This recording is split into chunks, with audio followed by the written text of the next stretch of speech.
All right, we're gonna get started. How's everybody doing today? Great. Sweet, awesome.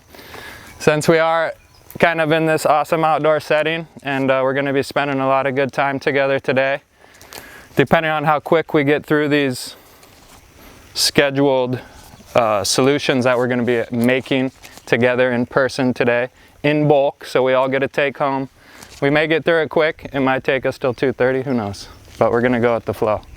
I'm gonna start over here and we're just gonna introduce ourselves really quick, just like 2 sentences of you know, your interest in farming or what you have to do with farming, because that's the focus for today. Or maybe you're brand new and you know nothing about farming, but everyone here is pretty much advanced class KNF that I see. So we'll start over here with Ola. I'm Ola, and I feel like it's a duty to be farming, especially here in this time and this place. Period. Respect, man, respect. Ola Reed, Big Island boy, for real. I'm Noah. I've been helping out on this farm, trying to turn it from conventional coffee farm to more diverse KNF natural farm. So yeah, just loving the journey. Awesome. Yeah, Noah's been helping Alex, and this is Alex and Jen's farm. We're here today giving thanks for them allowing us to have this space, and Noah's been integral in helping implement some of the teachings from the Institute and from Master Cho and Masanobu Fukuoka, etc. Jen? I'm Jen. I live up here on this beautiful property, and it's just been a fun journey learning and meeting everyone and trying to transition, because I feel better mentally and physically just being out on the land and yeah, being in the dirt, so it's been fun. Nice. Jen's getting inoculated. Yeah. That's right. Gunner, I grew up right above this property on the other side of the Malka Road, conventional farming, and just kind of learning about the different ways that the community farms and trying to study the different types of farming that people practice. Awesome. Yeah, Gunner's Kona boy too. Long time. Real deal. Hi, I'm John.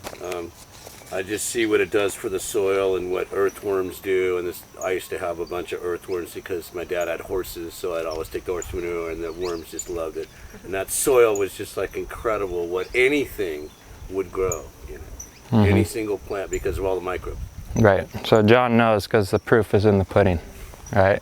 Yep. He knows. So, Back here. All right. Excuse me. I'm sorry, Alex. Yeah, Alex. This is my family's property, but I mean, Ola hit it right on the head. I mean, this place, this time, can't do anything but farm to make the most impact. So, yeah, that's what we're doing. Awesome. I'll take it back here, Justin. My name is Justin. Beginner natural farmer. I'm stoked to learn today. Nice. Crucial. Yeah, Justin's really inspiring to me to see the younger generation show up. So I really appreciate when Justin comes to class, you know. I am Sean. I am also a beginner and trying to learn natural farming. I'm excited. Nice. You can tell Sean's ahead for sure. Take it over here. I'm Dane, everybody. Yeah, same thing, pretty much a beginner, but just trying to become a more natural person and trying to become free. Great take on the reality of it. I'm Claire, and being here on this island for about 3 years now, we moved with the intention. The mycelium told us, the mushrooms told us to move here, so we went with that. And within the first week, Master Cho's book, and it's just so clear. We just keep showing up and learning as much as we can how to bring love and respect to the I know. That's awesome. Dane and Claire, actually, I met them, what was that, 2 or 3 years ago now?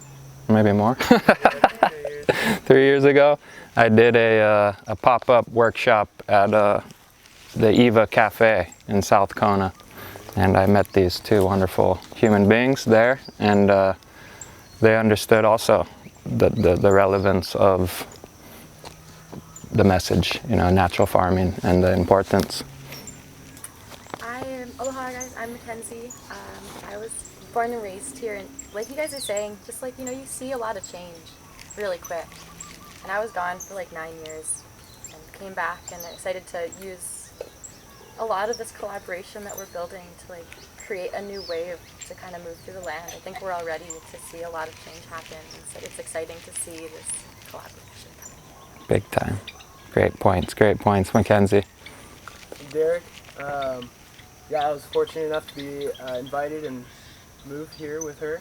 So came upon this lovely group and you lovely people through Josh and her, and I couldn't be more grateful. So I'm just happy to be here doing something that actually will give back to the earth in a way that just helps everybody.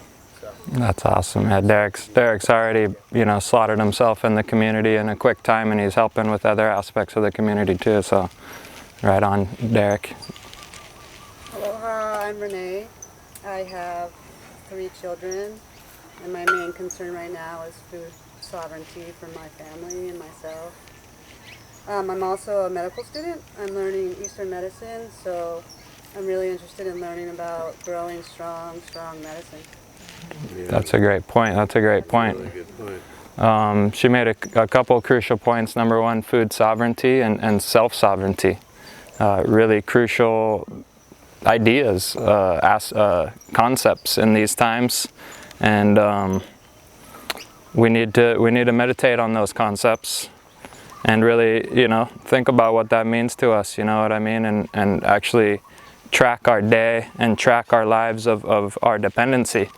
And see where those dependencies lie and see where we could strengthen, taking some of that power back into our own hands.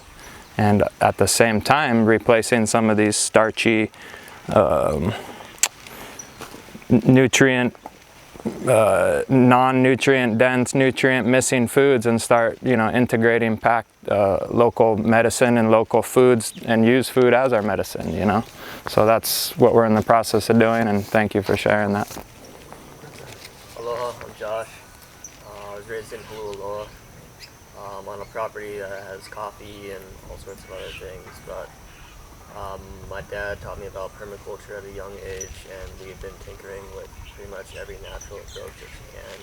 I'm just here to rebuff my knowledge and take it to the next step, take people away from it's so tiring driving through Hulualoa and seeing how many fields of coffee are just stunted, and yeah, we need to get away from that and broaden this aspect.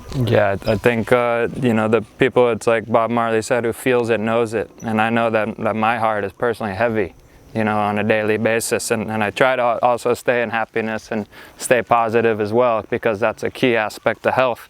But what he said, you drive and you see, you witness.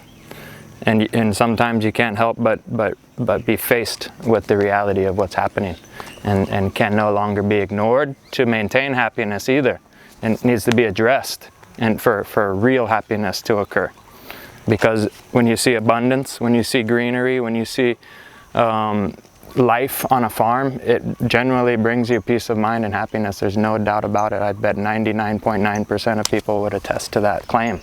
So thank you for sharing that, and I've heard great things about Josh's place. Hopefully see it one day, and anyone who's practicing permaculture ideas, natural farming ideas for a long period of time, eventually are going to succeed. So I know if Josh said that, then they're on the right path. Hi, I'm Erin. I grew up here around gardening and farming and ranching, and I moved away and I studied human culture. And what I learned from that was that human culture has one thing constant, 2 things actually. The rise and fall of civilizations. And the second one, the land. I'm just super interested in learning how to get the land back to its natural state where it benefits us, and hopefully heal myself in that process. That's awesome. Thank you for sharing those points. Very true, very relevant in these times. Just like the reefs, I was at a house recently, and I was spent a couple days down there, and it was on the beach in Puuko, and I would go swimming in the mornings, and mind you, I haven't really paid attention too much to underwater, like with the goggles on and everything, for a good chunk of my adult life. But when I was a child, I really was in there a lot, paying attention to the fish and the coral reefs. What I witnessed there was beyond devastating. it was beyond saddening. It was something that I didn't think would happen in my lifetime, to tell you the truth, as a child when I was learning about these and watching, you know, Fern Gully and getting, you know, these ideas of what's happening to our world. And I didn't think it would happen that quickly, and it did, and I witnessed it. And again, I want to remind you, we need to maintain a positive outlook, because why are we here today? Solutions to those problems. We're here, we're earth healers, and that's the message that each and every one of you have said so far, that you're interested in healing the earth, thus yourself. That's a great thing to be interested in, if you ask me. I'm Sam. I'm new to the island, new to natural farming as well, but yeah, kind of seen and felt the difference in organic products versus traditional or salt-fed, and yeah, I've been around a lot of farms and just kind of seen the difference in quality of life from group to group, kind of based on how they consume and feed their, you know, 100%. system. So yeah. Awesome. Proof is in the pudding. Sam has firsthand self-evidence. He did the scientific method in his head. He came to a conclusion. He witnessed, he felt, he came, he saw. And now he has the evidence, you know, and that's what we need to have confidence in. Ourself. Yourself to tell you what's right and wrong. Yourself to determine if that's a good or bad product. You know, we need to tap back into, because you love yourself, you know yourself, you trust yourself. You know, these are things that kind of were taken away from us, like telling you, you're not a scientist, you don't know. That's a pretty bold statement for someone to make, you know, and I would have a hard time believing that as truth, you know. So don't be fooled. I just want you guys to have power and mana, you know. What was the one we said today? The mana quote? Show me the mana. Show me the mana. Show me the money. No, show me the mana. Show me the mana. Then we can talk. Then we can talk. Okay, so we're gonna get ready for class. You guys ready? All right, let's do this. So what I didn't bring like the big teaching board today. Today's hands-on class. Today we're pretty much mostly all advanced students here. We're just gonna make these inputs, solutions. Babylon's got problems, we got solutions. The Roman system got lots of problems, we got solutions. Where'd the term system come from? The cyst in the stem. From Rome, when they made a sewer system.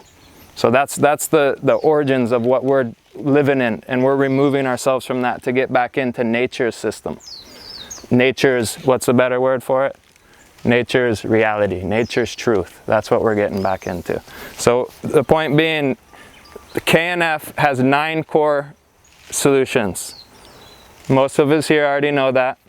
What I found today is if you do a quick search on Google and just type in Korean Natural Farming Handbook or Korean Natural Farming PDF, there's now probably about 10 different really nicely put together handbooks on all the nutrient solutions, on the IMO process. So I don't really feel that we need to sell or hand out these packets any longer. You can just download them right off the internet, or if you do need one, we can always Xerox you off a copy of the one that I've made for my school, no problem. But right now, today, I didn't bring any extra. So also my brethren Drake at the naturalfarminghawaii.org, I believe, or net, he has packets already made up, and he's a good friend of mine that I suggest you could donate to him for a packet too if you don't already have one. But anyway, all the answers are out there. The packets are out there. Master Cho's book is really hard to get because they only printed a certain amount and they didn't reprint them. But his teachings have now spread far enough. India has a packet online. Countries in Asia have a packet online. Idaho, California, Oregon. All different people who have taken these original classes from Master Cho have packets online. So that's just a point I wanted to drive home today. We're gonna make some of the 9 This is a KNF intensive, Saturday, Wednesday, Saturday. Hopefully you guys can all make it. If you can't, that's fine too. Just try to tune in with one of the brethren or sistren and fill in where you can't make it. And I know some people are coming just for the Wednesday and just for the Saturday. So it's all good. We'll try our best to keep everybody on the same framework. But today, when I teach KNF, I teach it in kind of like 3 sections. There's ferments, right? That we're actually making fermented material, and that's usually with the sugar. So there's sugar ferments, not always, but usually. And then there's extracts, which I consider the WCP, WCA, OHN. The ferments would be the FPJ, the FAA, the LAB, and the IMO. And then you have your fruit vinegar, your seawater. That's all of them. 6, 7, 8, 9. Yeah, that's all of them. So we're kind of breaking up this class into ferments and extracts at the same time, watching the IMO go through its whole cycle, or at least the IMO 3 go through its whole cycle. And we're also going to watch the lab pretty much go through its whole cycle if everything goes according to plan. And then tomorrow, Wednesday, we'll be doing the extracts. We're going to start the OHN today. So you got to work with me a little bit. Yes, Will. Bless it. Work with me a little bit because we will be doing one part of the extracts today because I really want you guys to see the bulk of the fermentation, the bulk of the recipes go down. And a lot of them have to do with timing because you're letting things ferment. You're letting microbes go to work. You're letting things get extracted into weak acid. You're letting things tincture into alcohol. So we're going to witness most of that here.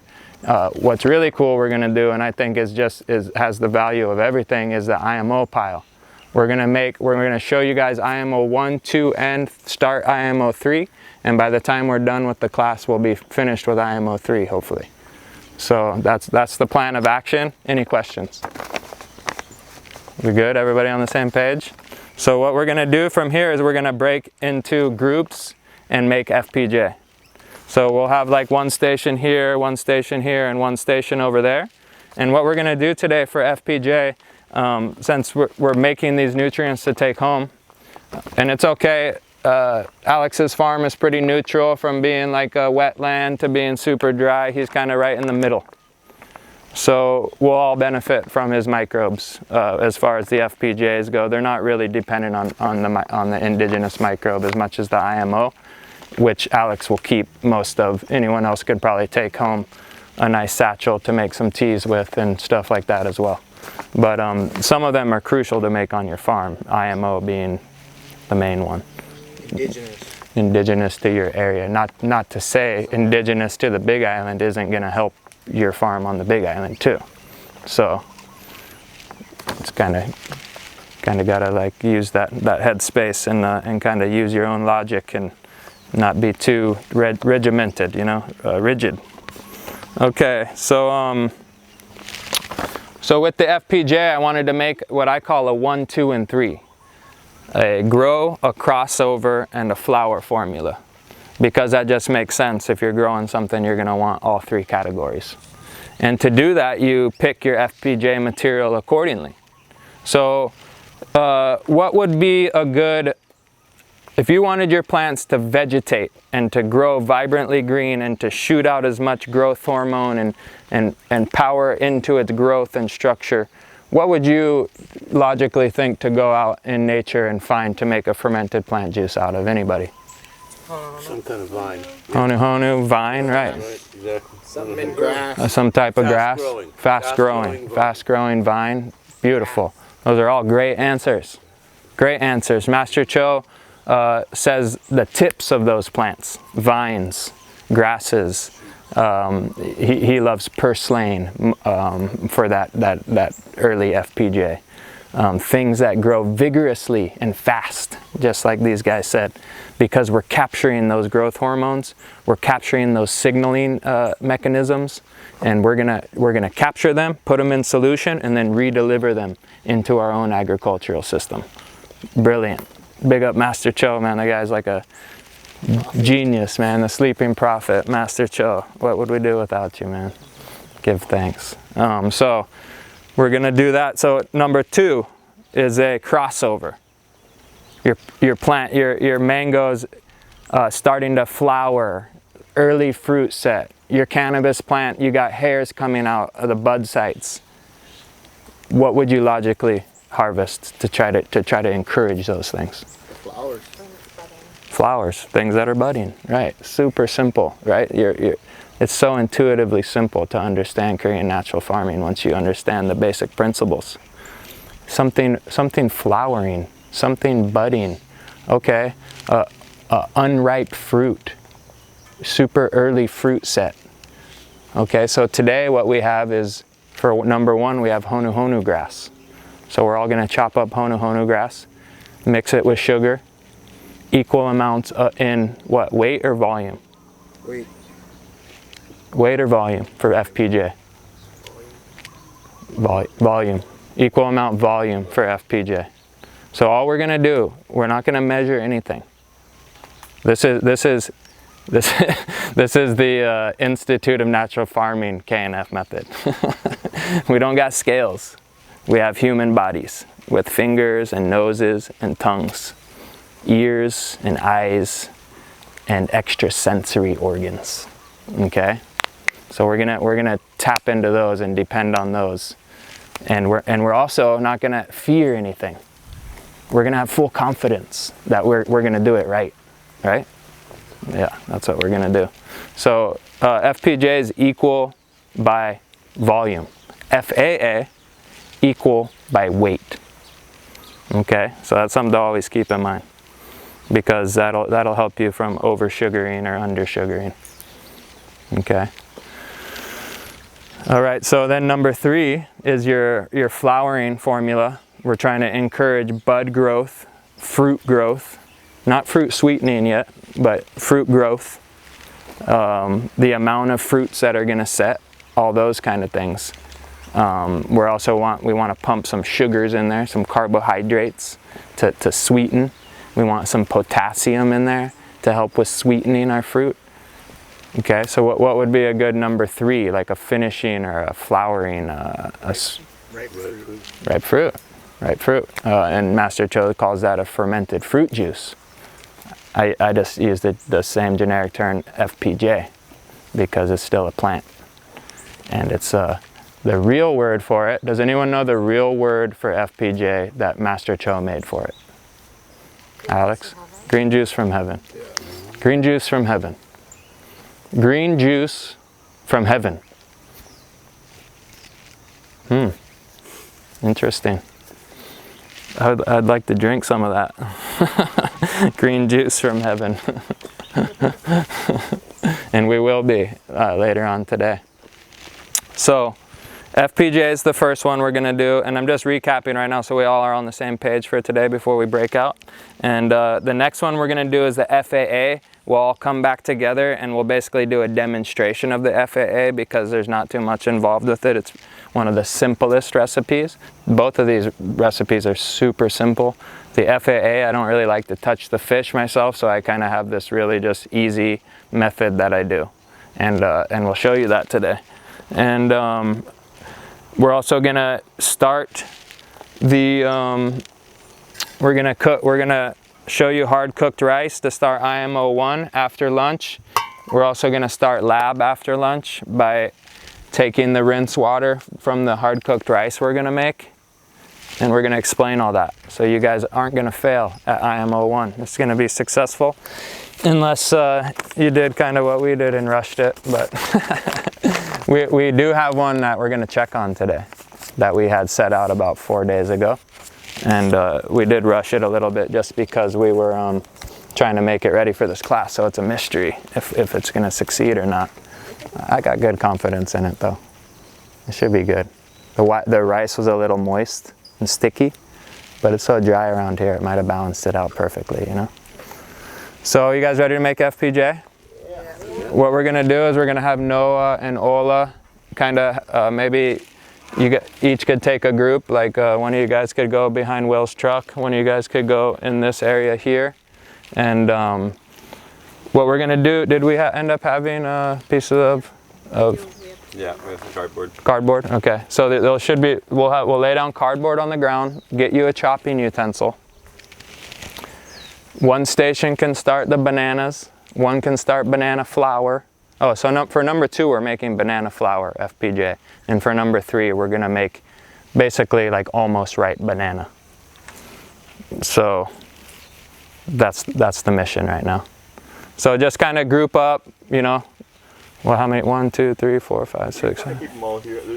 Yeah, there's even a spot there. Just, yeah, we don't need to go too far. Just find a spot in the shade, get something to chop on. And since this isn't a food grade one that we're making for ourselves, you can even chop on the ground, get a little dirt on it. It doesn't matter. Master Cho recommends leaving the dirt on. Even the honu honu grass that I harvested today, I didn't just go chop the tips. I just yanked it out because I needed bulk. And then all the rhizosphere of the roots has all kind of IMO on it. And even that little bit of dirt on there has all kind of beneficials in there. So since we're making it for the farm and not for human consumption, we're just gonna pack all that in there. We're not gonna wash. You never wash your FPJ material. You're also, it's meant to be collected early in the morning. I collected mine at 7. Alex collected most of his early this morning too. Doesn't have to. You can still make FPJ collecting any time of the day. Okay, so rule 0 in natural farming is just do it. That's rule 0. Try it, go for it.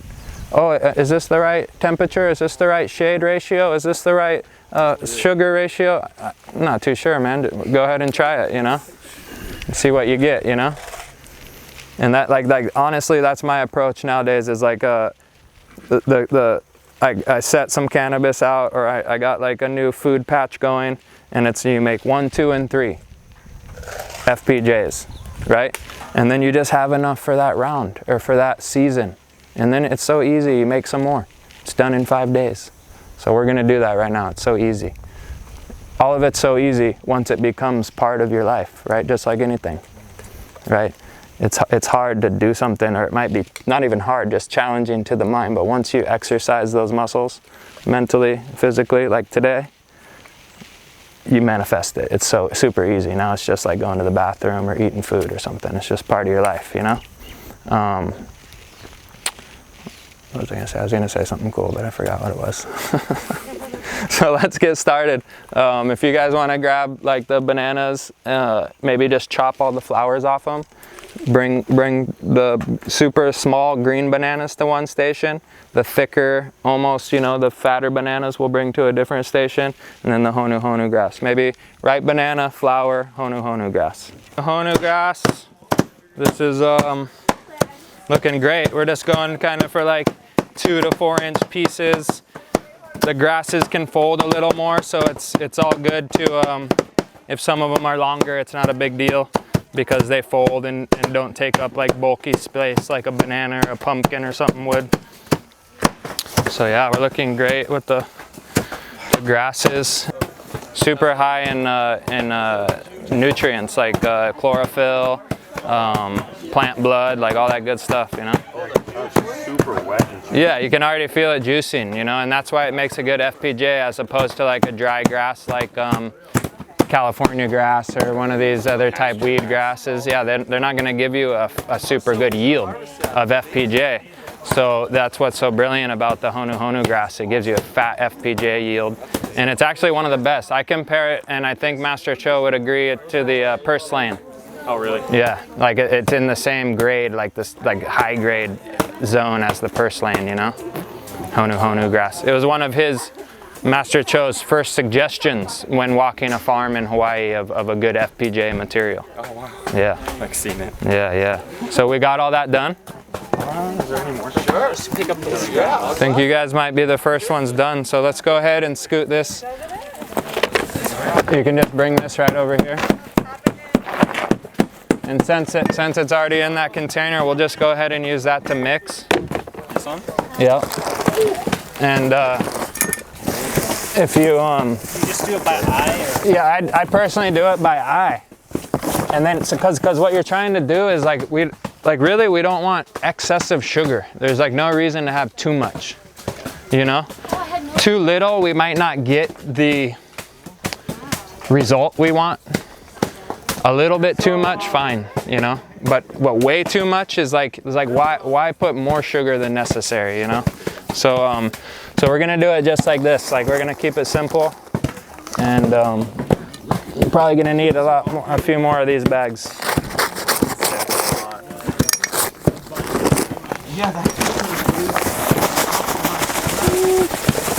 Yeah, even just one more bag will be plenty.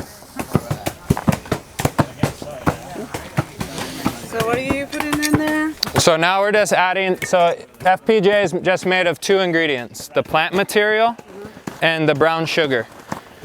Now, human grade, if you want to make this for yourself, because all the KNF nutrients are edible and they're all beneficial to your system. So if you want to make this for yourself, and cane sugar isn't really the best human grade sugar to deal with, Master Cho and myself also recommend coconut sugar for the human grade inputs. He also said coconut sap and coconut sugar are the best sugars to use to make FPJ. So if you could afford it, obviously you could make, yeah, or if you made your own coconut sugar, you know, that would be something you could think about. But since we get this in bulk amounts for cheap, we use it. And it's just CNH cane sugar, obviously not our favorite, but it's what it is. The point is, we're getting the alchemy done that we need done. We're getting the processes done that we need done. The microbes are somewhat unbiased. They just want the materials to eat. We don't know what they're thinking, so we can't make that call that they're unbiased, but they still eat this stuff, you know? One other point I want to make about the sugar is it needs to be finely granulated. It can't be bulk crystal sugar. I mean, it can, but it shouldn't be. You're not going to get the osmotic pressure that we need with the FPJ. We need to coat this in sugar. So the goal here is a full coating in sugar. And just all we need to do is get that coated. And that's why I don't think we need to bring out the measuring things and everything. We just need to make sure this is coated in sugar, okay? So what we can do is just split this in half. Now that we kind of know the ratios that we got, we'll throw some over here. And what we're gonna do is just start mixing this with brown sugar. And the grass is really cool because you can massage it a little bit. And better to start with a little bit and just keep adding if you need more, you know? And so what we can do now is just go ahead and start mixing these together.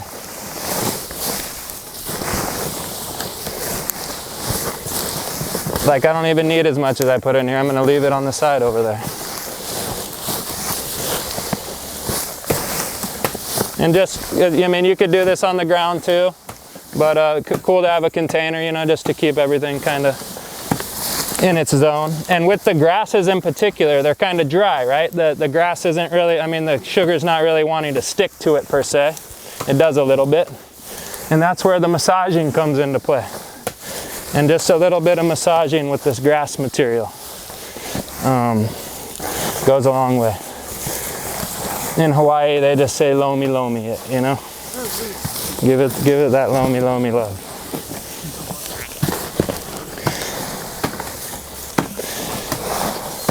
I guess we're in Hawaii, so I would say here. Here. Sometimes I forget, like, am I talking to a computer or these human beings in front of me or what?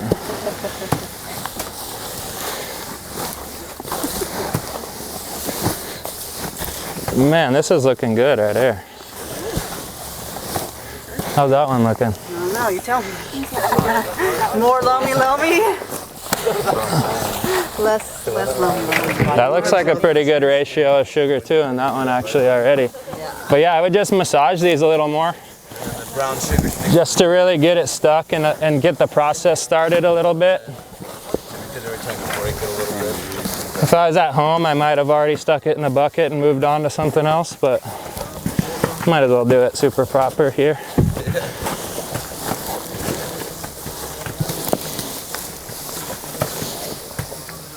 Starting to coat it really nice. And we will see it start juicing pretty quickly once we get it into its containers. You gotta need 5-gallon buckets or? Yep, so Probably gonna need probably 3 of these, I would think. And then there's a box of cloths and those rubber bands right there. Okay, lummy with me. Yeah, if you guys want to get in here and do some loaming, there's a hose too that we can rinse our hands off after.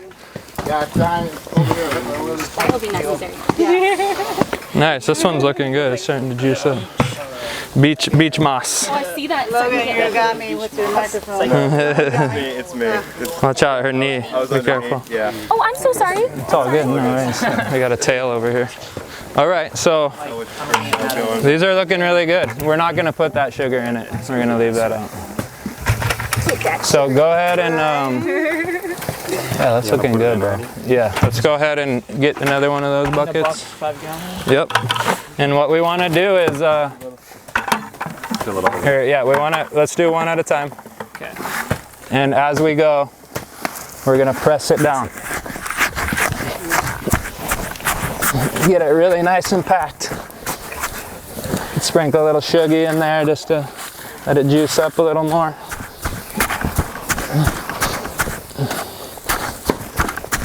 And where, KNF students from the past, how far are we filling this? 2/3. Yes, 2/3. It's about 2/3, eh? Now the grass will shrink a little, so let's give it one more pile. Nice. Yep. Perfect. So much of this grass at my house right now. And we're just gonna do a little. We're not gonna do a sugar cap on the FFJ. Sometimes you can do a sugar cap, but I am gonna just sprinkle some on here just to make sure that that top layer doesn't get any unwanted microbes right away starting to eat it, but it won't anyway, so it's not a big deal. Is it possible to like cap too hard and like things go wrong? Squish it too hard? Like sugar cap it? Like too Yeah. heavily? Yep. Okay. Definitely. So what's the biggest cap you should put on? You don't need to cap the plant material. Other things like maybe an inch? The FAA and the fermented fruit juice you can put a cap on if necessary, and that would only be like just a visual cap, you know. And then that usually by the 24 hours that's already gone. And then you can also stick a rock on top. So always be ready to stick a rock on your FPJ if you realize that all your material is floating out of solution or fermenting too quickly, as in not fermenting but showing mold too quickly, as in the white mold. If it shows that on 1 or 2 days of fermenting, make sure you just go ahead and push that down and put a rock on it to keep it under, and it'll finish doing its thing properly, and you can harvest it at 3 to 7 days. So we're harvesting at 3 to 7 days, and why it's such a big span, because depending on your location is when you're going to get the action we're looking for. So somewhere that's really like warm, humid, highly microbial, it's 3 days. Somewhere dry, cold, it could be 10 days even, like in Arizona or something, like you never know, you know? So you just gotta kind of look for these signs, and the 2 signs that I teach and were taught to me were a fuzzy white mold on top with the presence of the first hint of an alcohol smell, okay? 2 indicators, first hint of alcohol, no white fuzz, still it's done. White fuzz, no hint of alcohol, just go ahead and push it back down. Okay, so you're looking for that first hint of alcohol. If you go past 7 days and you smell no alcohol, harvest it. It's still ready. It's fine. Don't really need to go past 7 days. Okay, so we're gonna finish these buckets off, and we're getting them to look like that for this material. And then what we're gonna do is we're gonna grab one of those cloths, coverings, one of these guys. My hands are all dirty. Grab one of those. We'll use one as a wiping cloth. And might as well get all technical here. And hand me that brown vinegar right there. Yeah. If we want to get really technical and like Trumpy about, or Chris Trumpy about things, go ahead and dip that in there and just wipe that top. This is unnecessary, but What is that, Liz? it's just vinegar, fruit vinegar, and we're just kind of just wiping this top clean of the sugar. Clean it and sterilize. Yeah, we're just kind of sterilizing it, cleaning it. Not necessarily sterilizing it, but just cleaning it of negative microbes that might be present but there shouldn't be any because we're here in the environment. Got good microbes here. Yeah. Might need it. Let's go for a bigger cloth. And so what we want is a breathable lid. When you're making smaller amounts, you can make these in half-gallon jars. You can make them in pint jars. I like making in 5-gallon buckets because it gives you a yield to use, you know. And so what we're gonna do is put a breathable lid. What I have here are just some cloths, like pre-cut cloths. You can use t-shirts, old t-shirts. You can use paper towels, you can use newspaper. Believe it or not, computer paper breathes, you know. So breathable lid, and then just the rubber band goes on it from out of here. And try to stretch that bugger. Hopefully it doesn't break. Okay, got that rubber band on. Now I just pull this taunt. You see that? That's a done deal. What we'll do is take a marker pen, if we got one around, and write FPJ Honu Honu grass with the date. And then for beginners, you can write the date to check it. So whenever you go out to your KNF area or your little zone, you don't even got to remember. You just look at the cover and go, oh, I got to check that on the 3rd. Oh, on the 22nd, that'll be done, you know? So beginners can just write that on the lid when they go to set it up, you know? Super simple. Did we get enough for another one? Yes. A little bit low. This one's a little low. Okay. Let's go ahead and put a little of that into that one. We'll just go ahead and then we could also, if somebody wants to make a jar to take home, feel free. Really? Yeah, no, I'm saying go ahead and fill that one a little more. This one? Yeah. I'll fill this one even more. Yeah, and just kind of, we'll just try to get that one to a nice, because it'll shrink down as it ferments, and we kind of want it to shrink to 2/3, even if it's not starting at 2/3. So a little bit more. Yeah, even more. We do a little taste. A little more, yeah. That's fine. Yeah, squish that down. That'll be good. And then if anybody wants to take home like a personal Honu Honu grass, feel free to stuff a jar here. And you can watch the process go on at home. But Wednesday, we're gonna be probably harvesting these by Wednesday, Saturday, Sunday, Monday, Tuesday, Wednesday. 4 days in this heat should give us enough time to harvest these Wednesday. If for some reason they can go till next Saturday, we'll let them do that too. But we're gonna do the same process to that bucket, and that's just putting a cover on it, and we're gonna mark these, make sure we get a marker at some point to make sure those are done. We can go down to this section now and we'll do these ones, you guys. Whoa. Pull on you. Looks like a keep tote. You must be from Colorado, bro. Okay, so let's go ahead and put like a good amount, like fill up each half of these with the banana material. Yeah, half full with banana, or like a third full with banana material, so we can still mix it with the sugar. You would happen to have a permanent marker, or? I'm hoping Jen has one eventually. Permanent marker? Where's Aubrey at? Getting her running around doing things. Get your one wheel, make it fun. Yeah, for real. Look at your one wheel. Where's your ramp? Let's like For real. I really want to learn. I got my one wheel in the car. After class, we'll do it. Dude, you can ride you and your brother now. We're on it, bro. You get a one wheel. You get a one wheel. You get a one wheel. We need to do that with the Oprah. And you get a one wheel. You get a one wheel. Smarter, not harder. Around the farm, and that way you have a harvesting bag. And you're just spraying as you go too. A sprayer. One wheel inoculations. Just going full time right off your helmet. Just go around your farm. That'd be so sweet. Okay, so now we're gonna do equal volume, approximately, of brown sugar. Or what the rule is to coat it in sugar. So start low, and you can come in with more. There is a lot of sugar in that corner already. Oh, there is already. Okay, I didn't see that. Good, cool.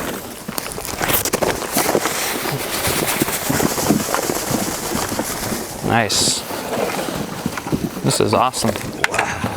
Yeah, look at this. Get in there, girl. Let me. Oh, here we go. There's the sugar. There's the sugar. Hey, Zane, you want to throw some more bananas in here? Should we like smush them? You read my mind. You don't necessarily got to smush them like that. We just want to coat them. Yeah. Because we want the pressure to pull all that juice out as opposed to us applying pressure to it. The reason why is because it doesn't break the cell walls. So it preserves the nutrients unbroken, meaning they don't deteriorate and rot as fast, you know? Yeah. As soon as you feel that they're nicely coated, we're going to go ahead and fill the buckets to 2/3 and see how many we can get. If you guys want to start applying sugar up there too, you can. I'd say that's maybe even a little more. It's gonna drop though, yeah? Yeah, that's probably pretty good there. Yeah, that 3/4 or so is pretty good. It'll then drop down to 2/3, real nice. I'm just going to take a little bit more of your guys'.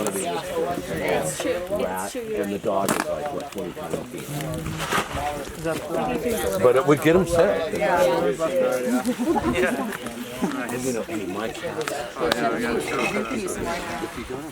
Trey, there's some more. Yeah, go ahead and try it. See if we can fill another one.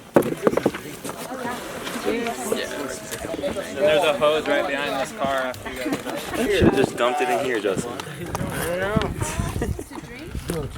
Oh, so scary. Thank you.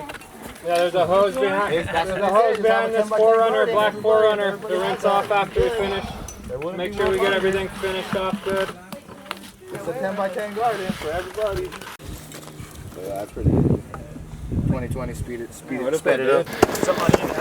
And over here, looking good with the super young bananas and the little baby bananas straight out of the flower. All these really cool big giant flowers are going to signal for our plants to flower. A great crossover solution. If you look under here, this is where your bananas come from. You can see here, these are bananas that didn't make it. Logan, how are bananas pollinated? By a moth? That's a good question. I see lots of bees on them. I don't think they're Pollinating them? Yeah, I don't think they're. How are they pollinated, do you know? I think a moth. Really? A certain moth? Big moth with a long, you know. Are you serious? That's an interesting thing that Renee was just saying.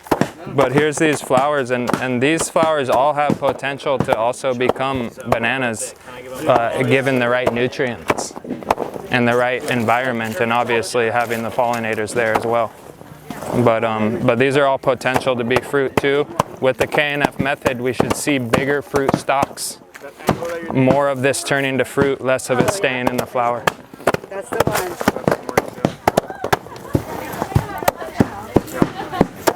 Awesome, awesome. Let's keep on chopping them up. Next step will be brown sugar. Right here, boss. Open the big one. So yeah, we'll just keep on chopping up, and the next step we're gonna equal amounts brown sugar by volume. Might as well maximize.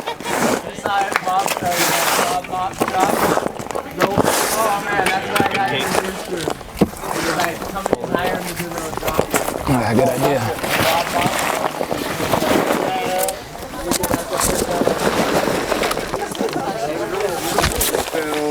Another bucket with that one?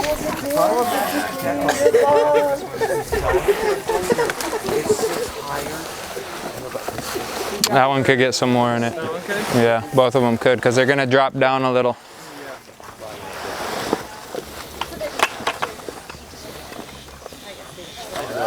That's perfect on that one.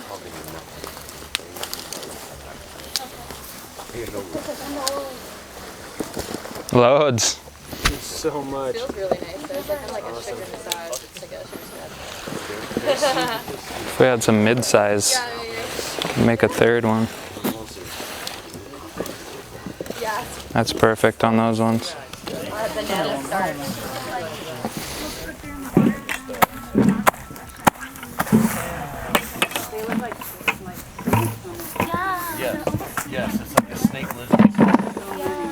Snake lizards. Now what's been trying to come out of the little slug?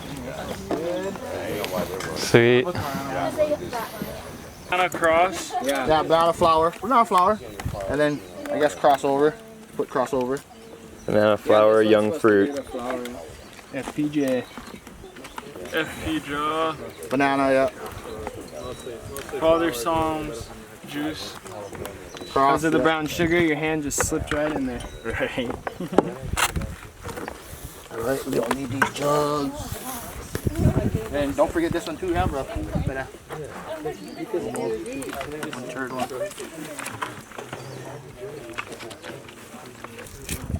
Oh yeah. All the bubbles. No, none of the plant juices really need a sugar cap. Only like you would find maybe using a sugar cap, like if you made like a ripe mango FPJ, like something that's gonna like kind of be like really productive with like activity, because the sugar kind of arrests some of that activity, you know, but still allows the fermentation to occur. Now that's what happens when you have too much sugar. You're basically just arresting the whole thing. Yeah. You know, and it's not going to do what it's supposed to do. You know what I mean? That's like a super saturation, which we're going to talk about right now after you harvest it.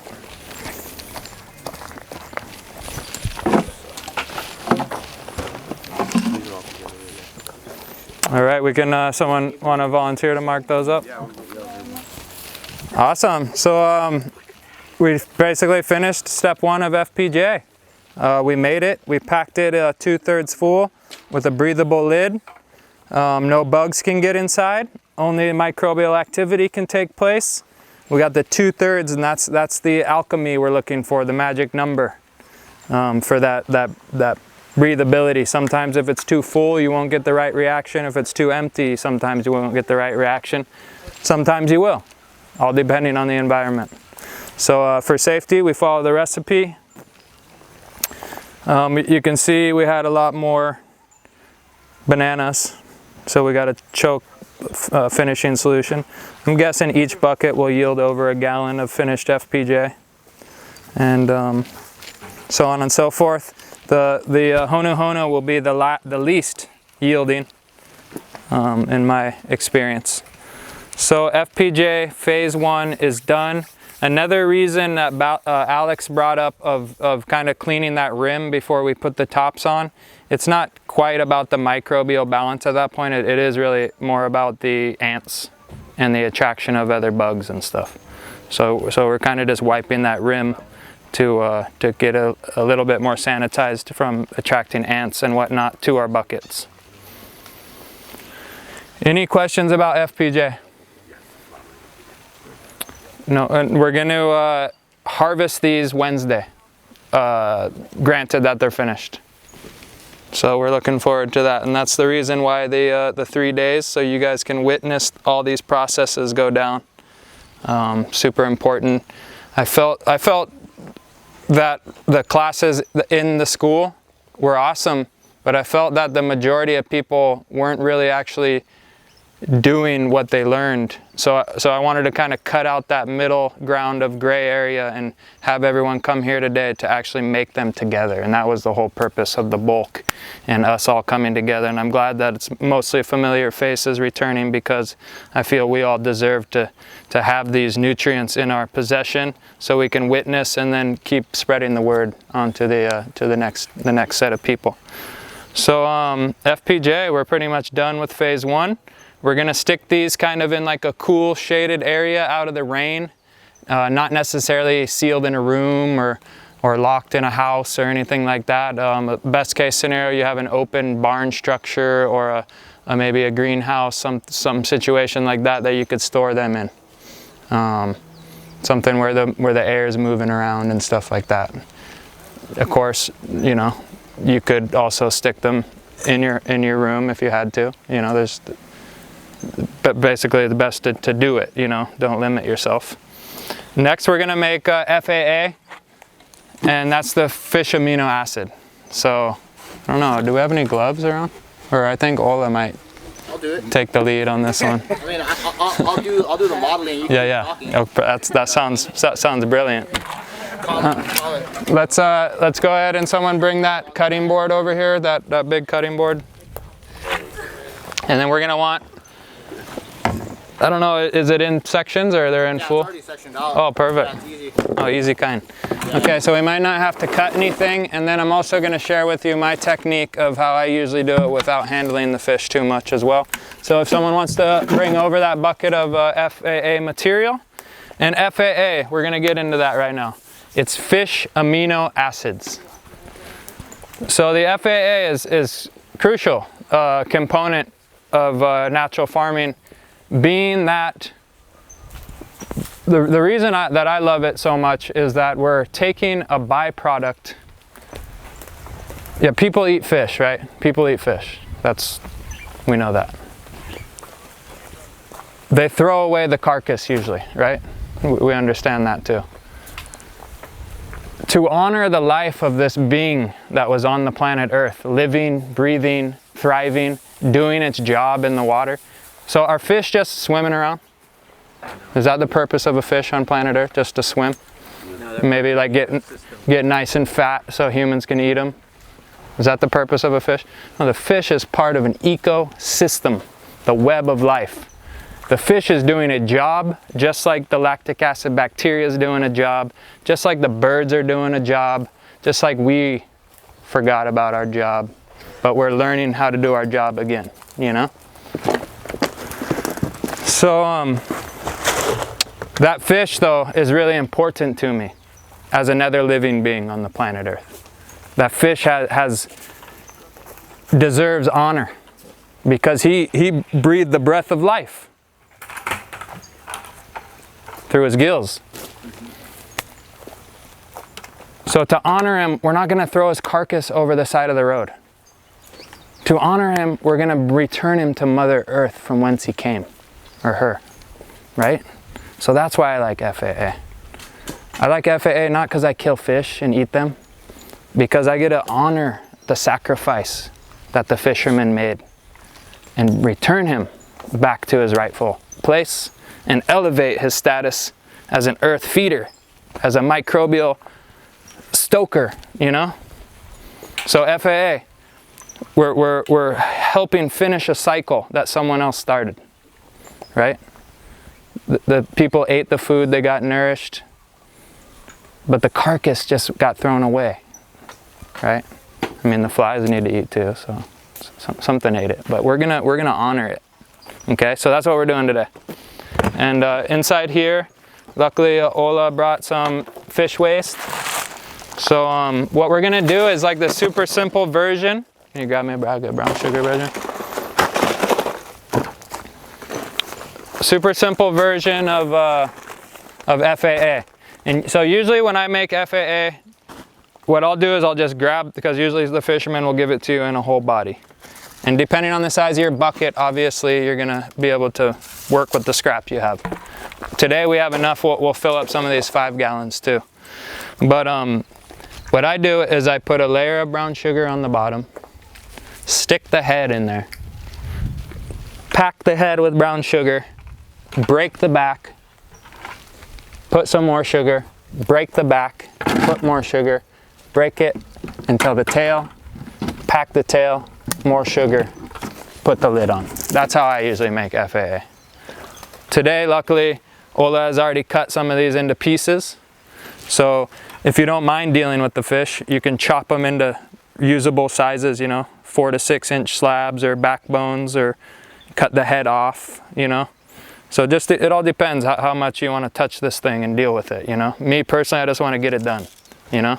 But you could cut it and layer it. So what we're doing is we're layering brown sugar, fish, brown sugar, fish, brown sugar, fish. And remember, we need the amount in weight. So that's a lot of sugar. It's more than you think. These buckets right here are ideal to make FAA. The reason being is that they're made for, you know, contractors and sports players and stuff. And so when you put this lid on, there's no flies getting in there. But if this was sealed, no water would come out of here. It'd be an airlock. So the geniuses at Igloo put a slit in here, a little air slit, And so that allows this thing to function. But what it also allows for is the perfect microbial exchange that we're looking for to make FAA. And you can, some of them you can kind of hear the air exchange when you press on the lid. They kind of breathe like that. But no flies can get in. That's the key. So these buckets are ideal. Secondary, we're just going to treat it like FPJ. And we're going to do this before the flies come around. Because we open that bag up, you're going to grab a knife. We got a knife present, somebody?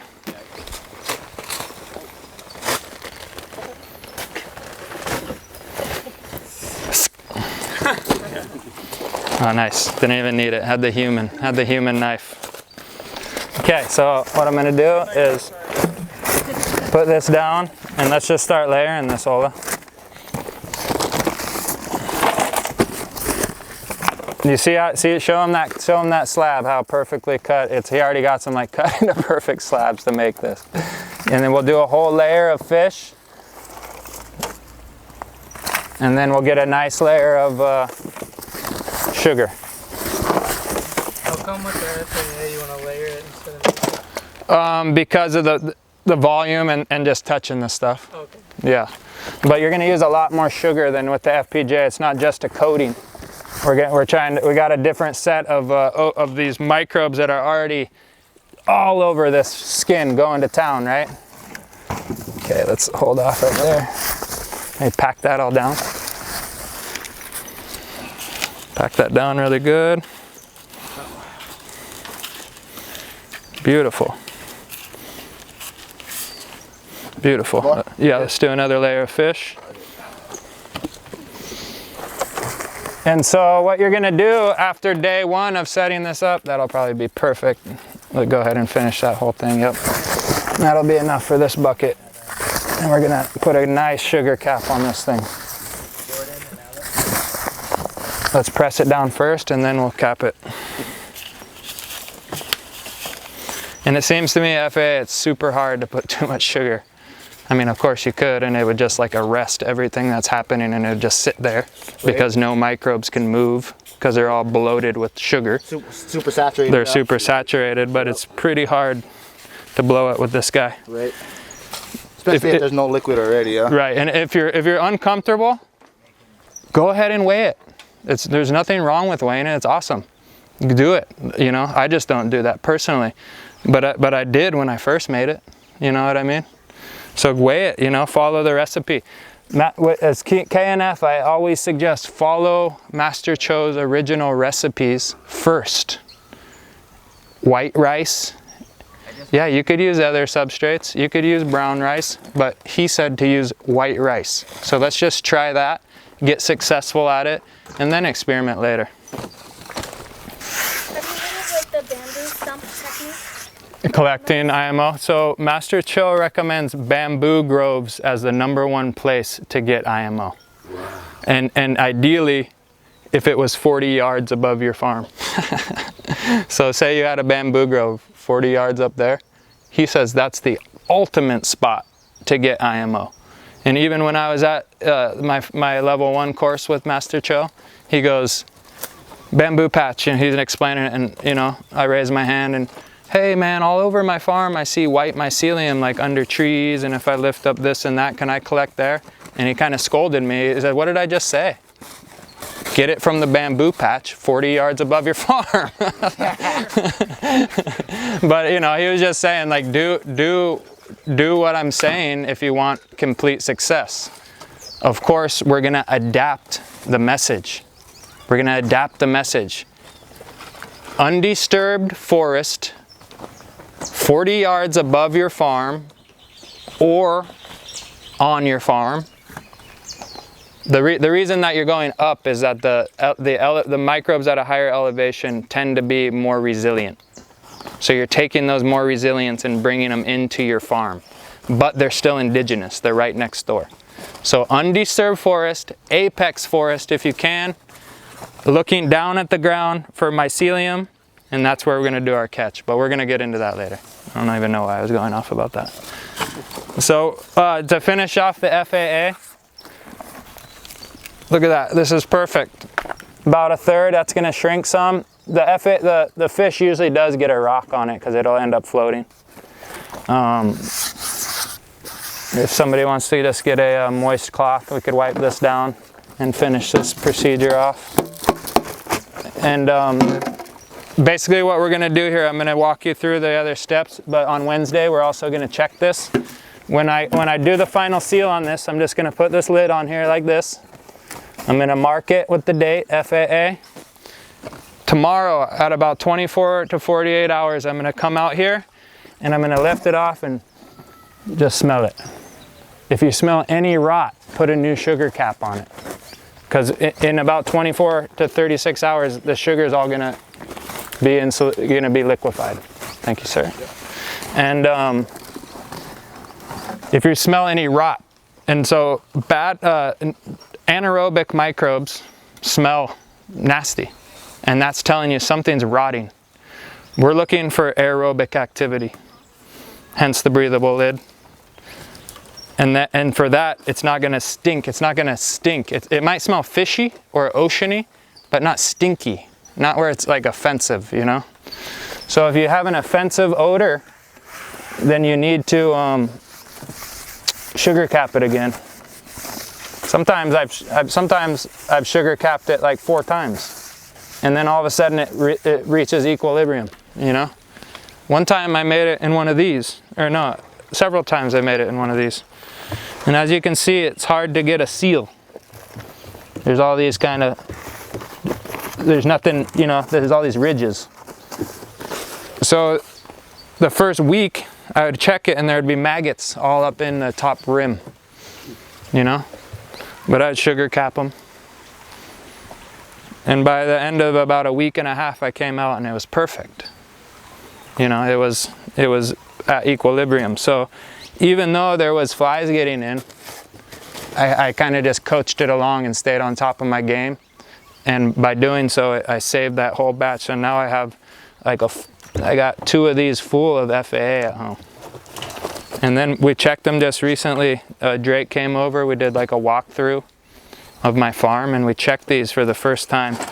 And they literally had a layer of white fluffy IMO about that thick covering the top of the FAA buckets. I was like, whoa, that seemed pretty successful to me, you know? When you see the maggots though like that, at that point do you try to clean that part out of there?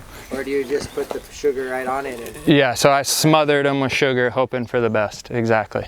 And just kind of sealed that top with sugar again, making sure that nothing was iceberging out of the solution where the flies could go on, because they can't multiply on that super dense sugar liquid, but they can when the stuff comes out of it. So as long as we keep that submerged, and then it's just that first week, like you really it might get stinky and you got to cap it again, you know. And hopefully if you do this like a 1/3 space, you're not gonna really run out of space by capping it a couple more times. If you do, you can always transfer it, you know, if you have to. But yeah, this one's done. Right there, I wiped it. We're looking good. We're gonna seal that and hear all that air come out. That one's looking good. And Ola's still going to town over here. We probably got enough to make choke FAA, so this is awesome, bro. Thanks for bringing all this. Yes, sir. Really? Oh, yeah. Thanks for this. Yeah, It's only half the load, yeah, John. Yeah, wow. Let's go ahead and all the tails and all the heads. Yeah, right. sugar cap that one. Right? Do like a nice sugar cap on that one. If anybody wants to get dirty, I mean, like I would say if anyone wants to make one of these and bring it home, they could at this point, you know. This is like some prime FAA material, and there's these buckets here. I would just go for it. If you want to make a bucket and take it home, like right now is your chance. I'm down. Yeah, do it, bro. This is it right now. Get it. Get covered, do another layer. Push it down, do it again. And then only fill to 1/3. Don't go past 1/3, even though it might sink below 1/3. We want to leave room. We want to leave room to be able to sugar cap again if we're not at the right ratios. Oh yeah. Oh, there's So a little trick that I actually... FAA, bro, he brought the load. You're making fried chicken or something? Boom, yeah, exactly. Dredge it like fried chicken. Put it inside there. Bap, bap, bap. And then after a little bit, put a little... Makes it a little nicer to deal with. Yep. Oh yeah. Makes it easier to have. And then you guys have all heard of blood meal, right? Organic farmers, blood meal. There's so much blood in there. Oh, here's the head. You can put some blood in there too. There's the head, yes. Bone meal. That's what I made mine out of, that right there. After about 3 years, your FAA will melt the bones. The bones will become liquefied into the solution after about 3 years. Yeah, I got a big bag right over here. Thank you. So we're gonna leave the FAA for at least 3 months before we harvest our draw off of it. 6 months, more ideal. 1 year, the best. Actually, the best is the older it gets. So it gets better as it gets older. It micronizes the nutrients in the fish. Yeah. You start getting more calcium as it goes. Did we end up going through all the buckets? I kind of doubt it, but maybe. Just gonna need it as. Now we'll figure it out. See any buckets on this down lower side anymore? Or yeah, over there. Nice. We're just gonna need. You guys need more sugar? There might be. Gunner, there's more sugar over there? We're gonna need 3 buckets. No more? We got 3? Just for OHN later. Gunner's got 2. All right, perfect. We got 3. We're good. Sorry, guys. Sure did. Pack it down. Sorry. I'm sorry, Jen. Everybody went for it. I would not have done that. Yeah. Hungry? Jamaican FPJ, Jamaican mint FPJ. Ooh, that's what you brought? Yeah. Oh, there's some in there? There's some in the tea, yeah. Holy smokes, you hear that? There's FPJ in the tea. It's really good. No wonder it was tasting exceptional. I feel like salmon. We are. Salmon in there, salmon. Oh, it's all the stuff from the pokies. Yeah, call me salmon. Wow. Yeah, it's a combination. Yeah, I think so. Yeah, just make sure to get those layers of sugar going, you know? It's really important. This is global microbes. You got international salmon. Yeah. Salmon jumped in from Costco. Yeah. Upstream. If it's just a whole bunch of blood, you could have added a little as you went, or I mean like to each bucket, but you don't want like a whole heap of blood in one bucket or anything, you know? Yeah, a little splash of nukes, little blood, the life source energy. Yeah. Yeah, a lot of like vegans and stuff will diss on KNF because of these processes here. But what I want you guys to remember is that this is the ultimate vegan experience right here. To honor this animal that was already slain, you know? How about the LAB? The LAB, you can also make it out of any milk. You're not going to get the same exact set of lactic acid bacteria that you would using cow's milk. You know, if you're a vegan and want to consume LAB, there's so many ways to get LAB in your system, from kimchi to sauerkrauts to Jai's ferments, the coconut ferments that we had a whole class on. So choke vegan sources of lab all around us. But then as far as making it for your plant system, you know, yeah, if you don't want to go buy milk from the grocery store, you can definitely make it out of like oat milk or nut milk or whatever. What's that? Hemp milk, coconut milk. You'd have to do some experimenting because a lot of those got all kinds of sugars and coagulators and all kind of weird shit in them. You just want like the straight milk, you know? And then you just need to experiment. So like I did it with canned coconut milk, and I got like a good amount of lab serum, like that much, but then there's like that much cream, you know? Where like when I make it with milk, there's like that much solids and that much lab serum, you know? So it's just a matter of like, you know, efficiency and stuff like that. So after repetitions, right? Yep. Better as you go. And right. You start figuring things out. Flex those muscles. That human biome, muscle memory. your other senses. Is it sealed or is it Yeah, so what we're gonna do is wipe the tops with a damp cloth, kind of clean them up, and then we're gonna seal them just like the the FPJs. So there's those buckets of cloths, and let's get those, and then if the boys wanna move this bucket out of here, and we'll slowly just start cleaning up this area. As long as bugs can't get in, you're good. So usually I don't use these but I got these really cool cloths and these, and then seeing that these are gonna sit for months, the cloth isn't so cool, you know, because it might get all brown, and like if it got moist, you're gonna lose your vibe. That's why I'm like thinking to myself, like, what if you put one of the tops on there, and like you made holes with the plastic top over it? Yeah, so that like the cloth, and then the real plastic top, but with some holes in it. Yeah, that is actually what I do at home. Is you can seal the top. Use a 5-gallon bucket top for these FAAs and click it on to keep this in place, and then just put little slits, like not holes, that stuff, but just little slits, razor slits, yeah.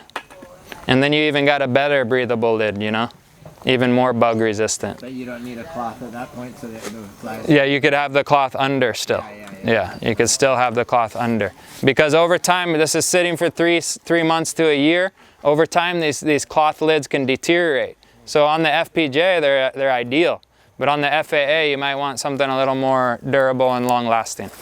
But for now, we're looking good. You guys get to experiment at home with all that.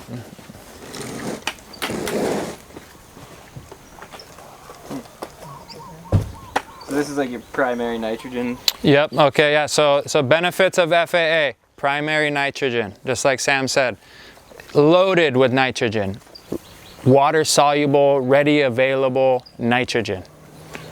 It's likened onto fuel. It's been compared to fire in a compost pile. You want to turn your compost on fire, hit it with FAA, you know?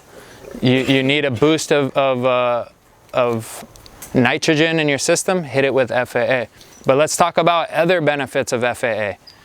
If you've ever gone to the store and you get these products for white flies and for powdery mildew and for different fungicides, you turn it over and look on the back. One of the main ingredients in a lot of these is fish oil. Fish oil. We're getting tons of fish oil extracted through this process. So that one's not going to be ideal. Fish oil is going to help keep powdery mildew down. It's going to help keep white flies off your plants, etc., etc., etc. Just like whatever that herbicide company that's selling you the fish oil as a fungicide it's going to do the same things that product is claiming to do. Some of the other benefits: lactic acid bacteria. The microbe responsible for this action going down here, this fermentation, is lactic acid bacteria mainly. There's other microbes obviously, but that's the main guy digesting all this and converting it into water-soluble form and whatnot. Plus we got the osmotic pressure, etc., etc. So one recipe that I make at home sometimes when I want to make an easy LAB to put onto my garden is I'll fill a bucket up with water, or even your feeding trough. You could fill up, you know, say you got a greenhouse and you need to feed it 100 gallons. You fill it up with 100 gallons of water, and then you just put like a quarter cup or like, you know, 5 tablespoons or whatever of FAA in that water. So you're not doing the FAA recipe dilute to feed it nitrogen. All you're doing is inoculating that water to attract lactic acid bacteria. So you come out to that water 3 days later, 2 days later, it's just gonna smell like cheese. The water will smell like cheese because now it's inoculated with lactic acid bacteria. So that's some other cool things you can do with FAA. Make LAB water, you know, nitrogen, throw it on your compost pile, cook with it if you like to eat fish sauce used in most Asian countries. This is a living fish sauce. They have it like over the counter over here. Oh, really? They sell it? Fish sauce. It's a byproduct. That's awesome. You know, so it's patisse. That's super cool. That's what I call it. This is literally like living patisse. Nice. That's awesome. So the FAA is done. We're just going to clean up now. Any other questions about FAA? So if there's, you said it takes, what, 3 to 6 months? Yeah, so we want to wait at least 3 months till we use it, just to know that we got a good fermentation and a good breakdown. Yeah. 6 months, even better. 1 year, the best to start using it. So that's what's so cool is, like, you know, you set up another bucket in 4 months. You set another one up in next year. So you're always going to have these coming in. At my house, basically, since people know I make this, I have a few fishermen that'll call me, and I don't want to tell them no. So I just make another bucket. I just go buy one of these, and then I meet them, and I make it that night, you know? And so I got about 20 of these, and about two of those in my KNF tent right now. And all of them have FAA at different stages. And so whenever I need it, I'll just harvest it. So a lot of people ask me, hey, it's been 3 months, can I strain my FAA? And it's like, to me, it's like, why would you strain it? It's just gonna get better. Yeah. So just leave it and pull from it. Yep. You know, yep. You can dip in there, you'll see it. You push the thing aside, you push it down, and all the liquid comes up. You just pull off the top. You know, you can pour these buckets over into your measuring cup, leave the fish guts in there. I have one that's over 5 years old from the first KNF class I did. What's the ratio again? 1 to 1,000? Oh yeah, so FAA is 1 teaspoon per gallon, or 4 milliliters per gallon, 1 to 1,000. Yeah. So very little, a teaspoon per gallon we're using, you know? It's almost homeopathic, but it's so powerful that it does the force you need. And all the recipe guides have everything that I'm telling you in the recipe guides. So whether that's Drake's, whether that's Chris Trump's, whether that's Master Cho's, or the 10 that I found online today, they're all gonna tell you these same exact things. 6 months to a year, yeah, that's pretty much it, you know. And so with FAA, anybody that's not bringing home a bucket, or by the last day of class, I'm gonna bring a big fat finished vat so we can all at least take home a finished bottle, because that's part of the class. That's kind of what I was asking. I was like, if I want to grow plants now. Yeah. Yeah, I'm gonna get, by the 3rd day, everyone that did all 3 days is gonna leave with a set of most of these nutrients to start using. Whether we made them here, or like the WCA and WCP, you're gonna have to come pick them up after, because they take about 10 days. And we're only gonna have about 5 days to watch them do their thing. So, with exceptions of a few, you're gonna leave here with a nice starter kit of at least 7 of the core nutrients. So day 1, we made the 2 main ferments, sugar ferments. Those are POW. They're all sitting, getting ready for when we come back to class on Wednesday. We're gonna go into the first step of OHN, because OHN is one of the longest taking, the process that it takes the longest to finish. So we wanna start it on day 1 here. We won't finish this one in our 7-day span here, but we will witness some of the crucial moments in making OHN, so that'll help you on your journey. And then we'll finish it off, and we'll distribute some of this to the students. On the last day, I'll have some finished OHN to share with the students. So OHN is comprised of 5 main ingredients. I'll be teaching out of Drake's handbook. He calls it KNF medicine. OHN is a medicine. It's made of herbs that are long known in Chinese medicine: garlic,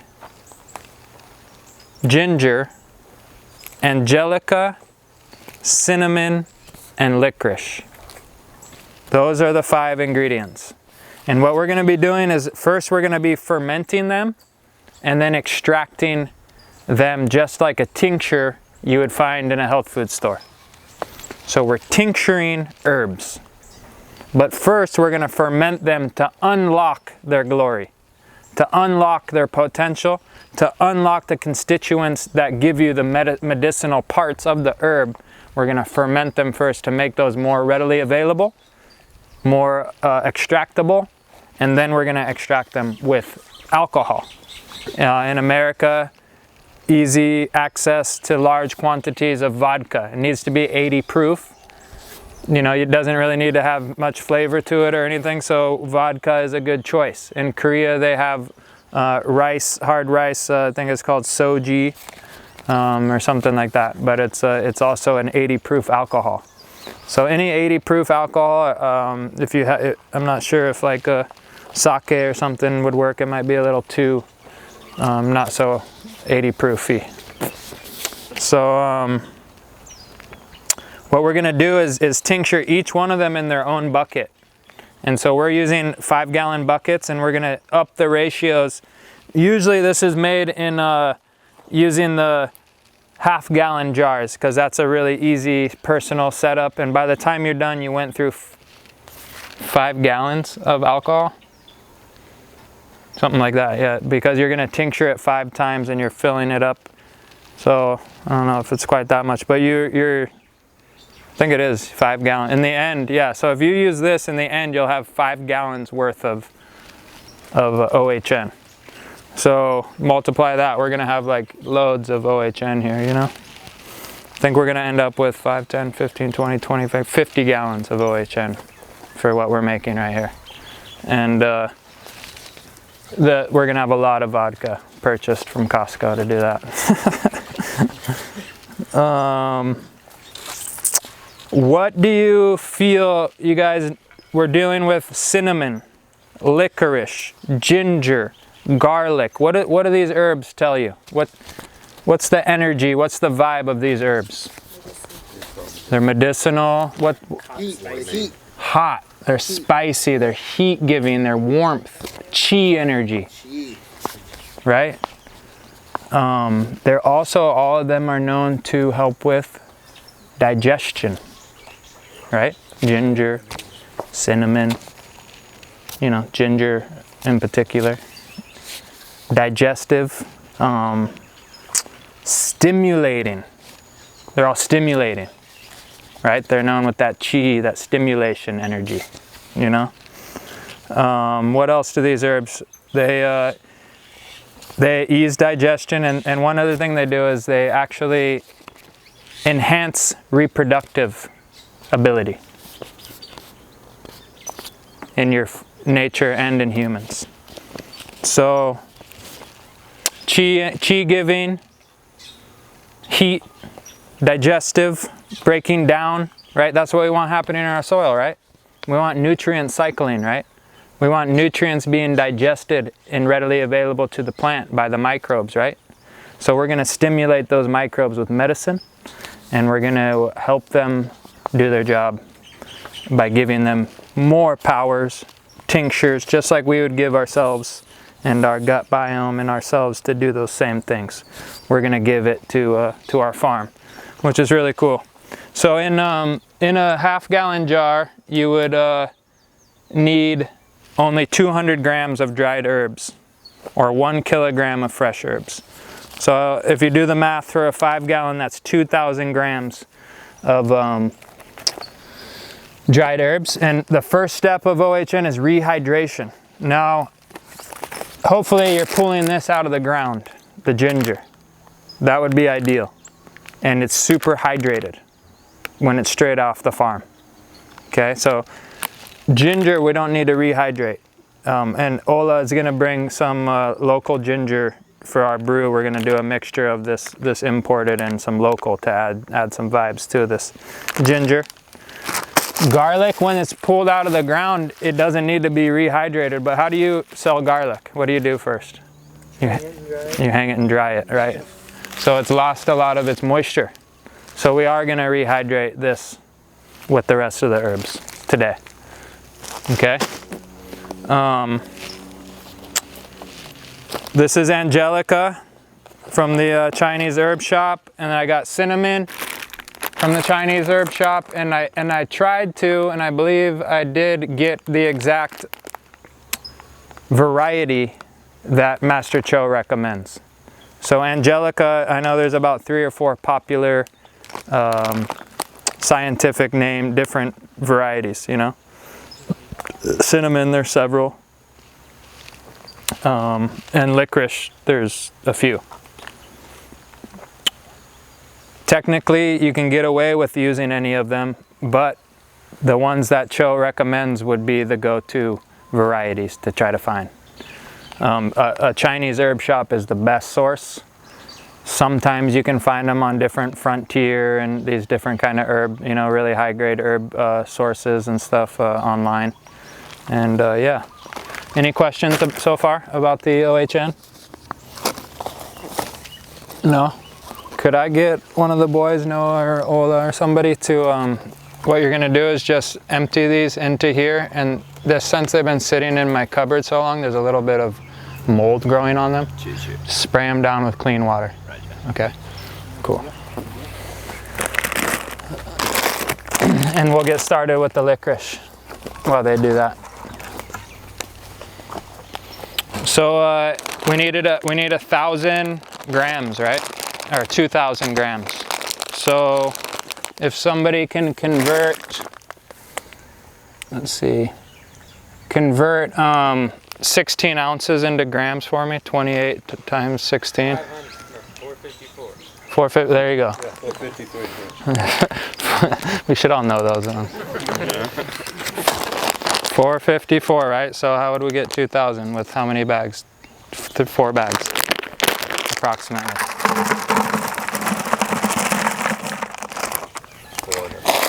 4.5, quarter.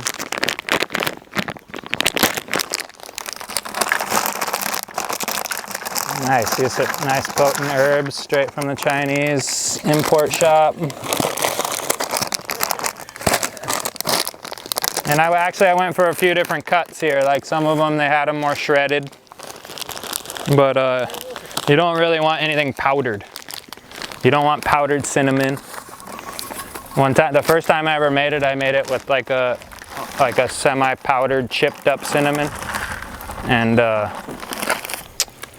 what ended up happening was, if you do that cinnamon in particular, you get this coagulation, like this thick slime. Super weird. I don't know where it comes from, but.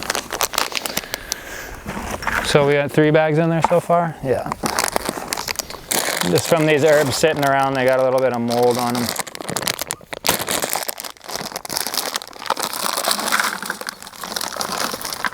So that's 4 bags. And I'll put a little bit of this one in.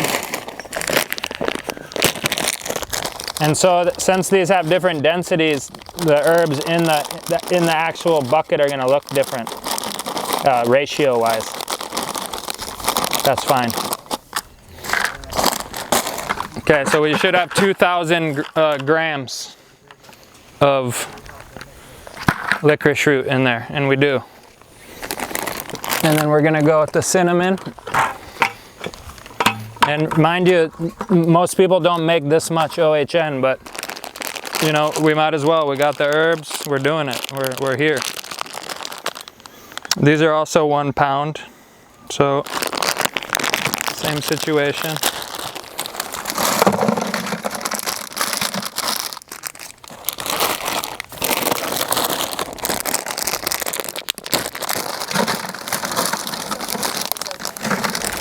Yeah, so if you can see what this is, real cinnamon, it's not like processed, it's just bark, cinnamon bark. You know, smells really nice, fat, chunky cinnamon. You don't really need that refined, like sanded cinnamon and stuff, you know.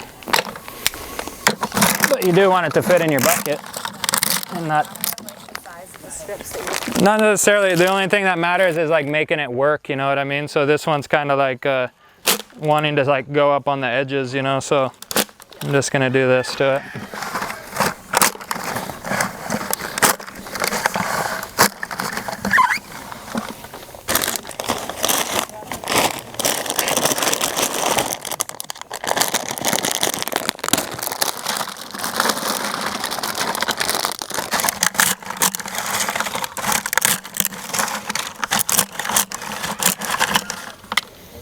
1, 2, 3.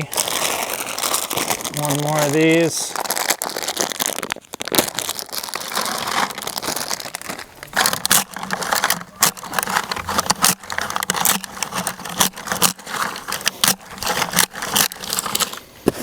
And a little bit more.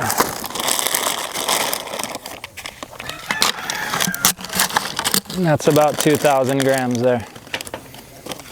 These ones kind of look a little nasty.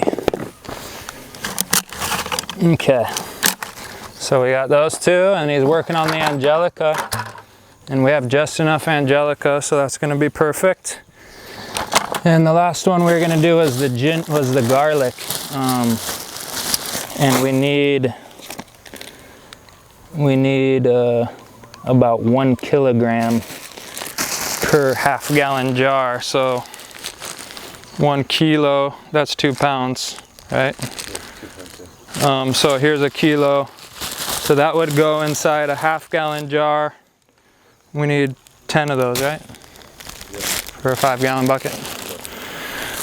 1, 2, 3, 4, 5, 6. So I'll get more of this for next class.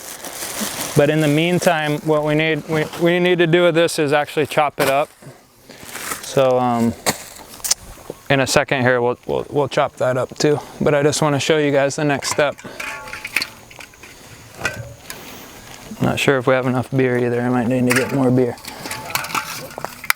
But what we're doing is you could harvest, if you were like on a super crucial natural farm and like it's been going for generations and stuff, you could harvest your own cinnamon, your own licorice roots, and they would already have the hydration in them, right? But since these have been harvested and dried, we need to rehydrate them. And instead of just adding water and getting some kind of crazy microbe reaction and fermentation going on and rot and stuff, we're gonna add a pre-fermented product in the form of beer. Has all kind of yeasts and microbes and living organisms and its own balance already in there. That kind of mimics, you know, that plant blood kind of situation. Not really, that's not really the good comparison, but it's just reintroducing an already pre-fermented, so it's not gonna do a weird reaction and start like fermenting in a way we don't want it to. So we could just start pouring some of those in these. If anybody else wants to come pour beer, you're welcome to.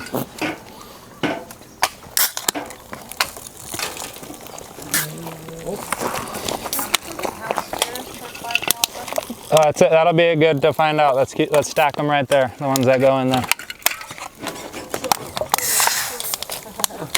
Now on Master Cho's recipe, there's actually there's a ratio. We're throwing down right there. Okay. All right. So Drake's already simplified this as well, which I actually agree with. And if you read Master Cho's, so real quick, if you guys want Master Cho's original material and can't find the book, all you have to do is download the KNF app.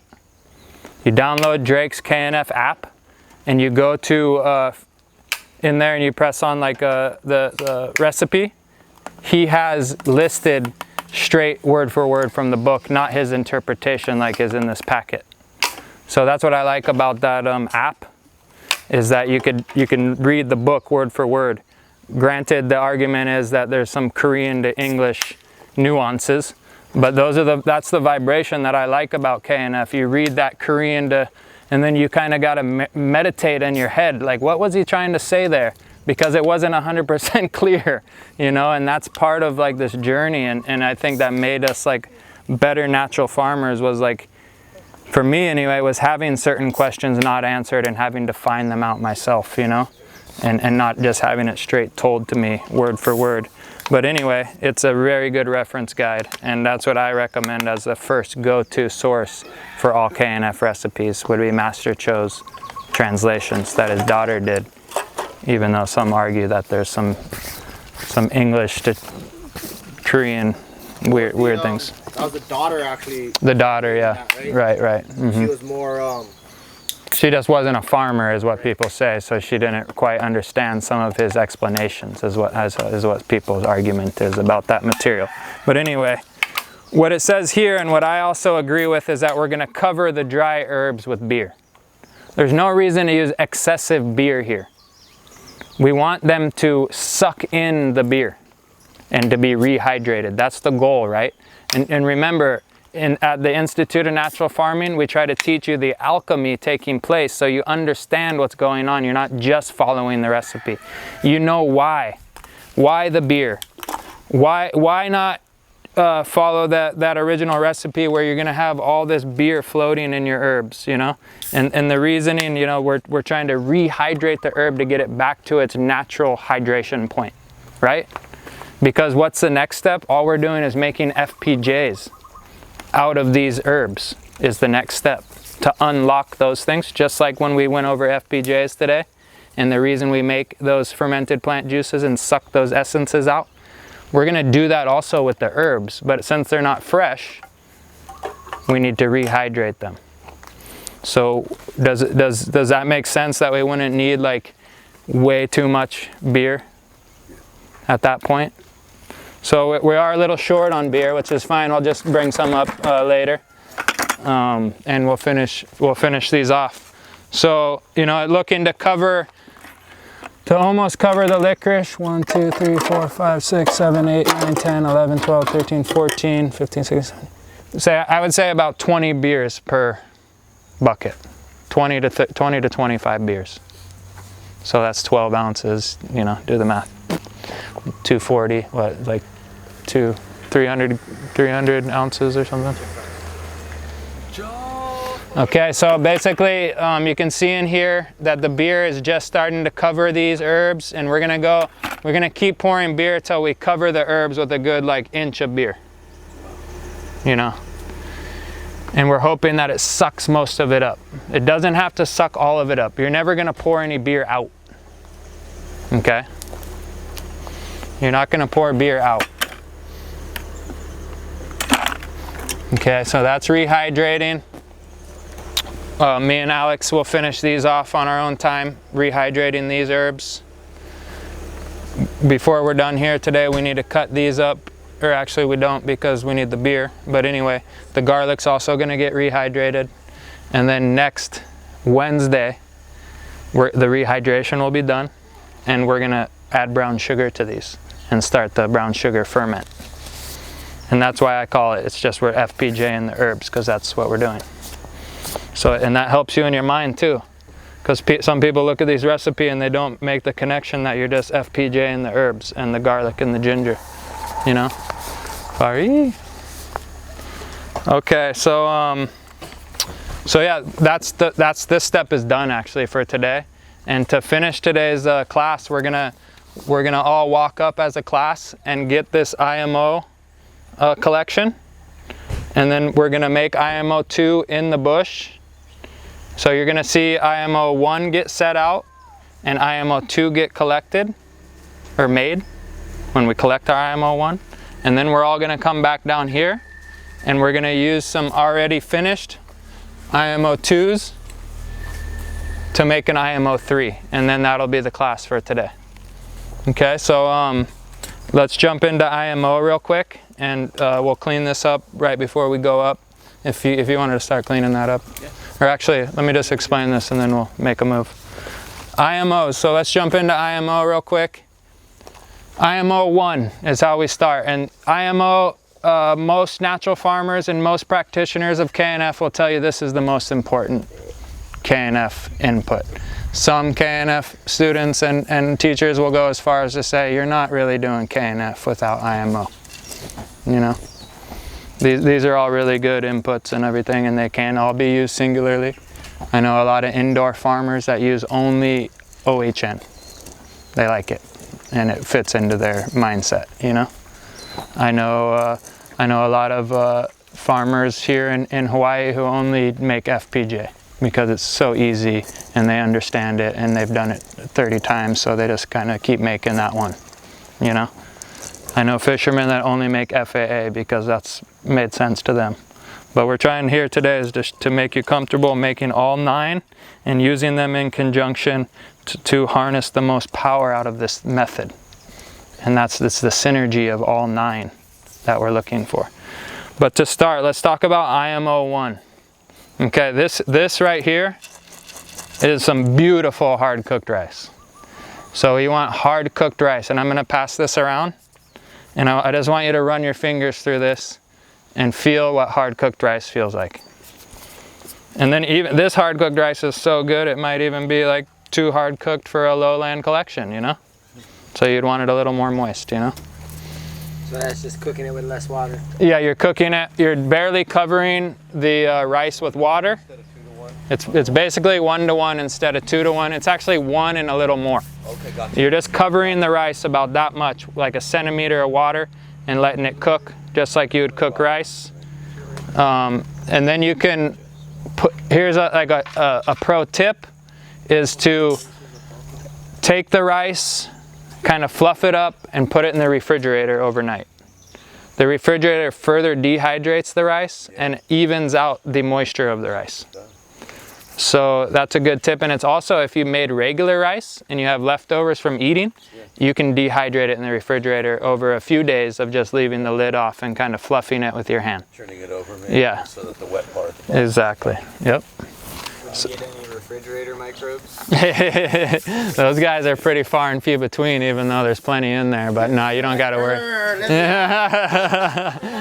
You don't got to really worry about those guys. So yeah, hard cooked rice is going around. You can feel that, and we're gonna set up a couple catches here. Noah, you want to do a few of your bamboo cuts? Yeah.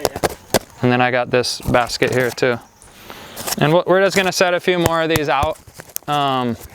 Maybe around the farm. I was kind of liking some of these zones here, even just like this tree's falling so much leaf duff under here. It's one of the only spots I've seen on the farm myself. I haven't been too many spots on the farm that has like a thick layer of leaves built up that haven't just been eaten away by the microbes. Or you know, it's very dry down here too compared to my house. So it's like each climate is like a different set of not the word challenges, but just circumstances to navigate, you know. So the La Haula basket. In Hawaii, you can buy these at Walmart. You can make them. You could have the uncle make them by Lee Drive. Don't get the one with the finish. Yeah. You don't want the lacquer on them. No lacquer. No lacquer. So you just want the plain one. Master Cho recommends the cedar box. Cedar box. The cedar itself is already keeps away certain microbes, right? So the cedar itself is only letting in the target microbes, you know? So that's an advantage to cedar. David introduced the, right here, like Noah has to show. And what that is a piece of bamboo. And remember, the best place to collect IMO in the bamboo patch. So what he's done is just cut a piece of bamboo in half, and we could fill that like a boat with white rice, and then we could lash it with some leather or some vines or some rubber bands, and we can set those out for an IMO collection. Just the slits on the side and the little openings on the top are plenty for the IMO to make their way in there. So when that rice comes back around, we'll go ahead and fill up a couple of these, and then we'll take a little trip up the hill and collect that, and we'll also bring a jar to make IMO 2, and hopefully that catch that we set out about 4 days ago is good. That's the plan anyway.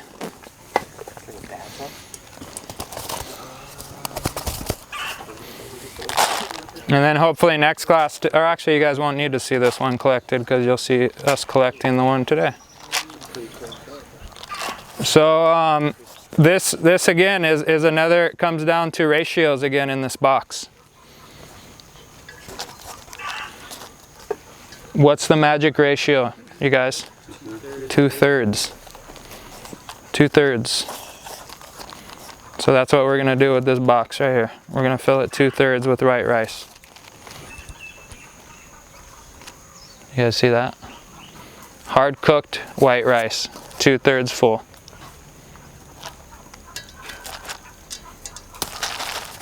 Okay, so that one's ready to go. And usually, like you know, there's a little, maybe a rat bite there or something, but usually these things, they go. I probably collected like 10 collections in this one. You just gotta let it dry out after you're done. Like let it get fully dry so the microbes stop eating it. So I have a cedar box, but I feel like I might need to like create some air. Yeah, so the cedar boxes, if you follow the recipe, is there's slits that go into it. Okay. So you could check out. I'll either email you or shoot you, or you can just look it up. And there's actually a recipe to make the box. Okay. And it does get these slits or these air gaps in it. Gotcha. So. Yeah, I'm just curious about the size of them, really. Yeah, yeah, and so the collection, you know, like the one we're gonna go pull out is probably twice the size of this. And then like at a class, I handed out Lohala boxes that were that big before and said, hey man, you don't need to make like a heap of IMO2, because the reason you don't need a heap of IMO2 is that you're only using like a tablespoon to inoculate the IMO3. You know, you're not using like, or maybe like a 1/4 cup or whatever it comes out to. You're not using cups and cups of IMO2 to make IMO3. This is your inoculant. Remember, if we think back to our KNF classes, IMO1, the fuzzy stuff isn't quite, you know, that's an indicator that we got the 5% good guys in there. The white fuzzy, that's not quite the target microbe we're looking for. That's the indicator that tells us the target microbe is well secure in our catch, right? So what we're looking for when we open this box when we go up here is just this nice white fluffy mycelium, and we're looking for it to penetrate the whole layer of rice so it looks like tempeh. It's going to look like tempeh when you're done. Okay, another rule of thumb. You can have up to 20% odd colored microbes in your catch and still use it. If you're going over 20%, you might as well just make another catch. Try it again. There's no reason to culture a bunch of fungi and bacteria that we don't want. There's no, it's just doesn't really help us too much, and it might even hurt our IMO3 pile. And it just, so we'll just start with a really good IMO1, make a really good IMO2, make a really good IMO3. So any questions about IMO1, the catch? So we're catching apex ancient elder microbes, the teachers, the wisdom holders. That's who we're going to go get. Remember, 80% of the microbes on our land are neutral microbes waiting to be told what to do.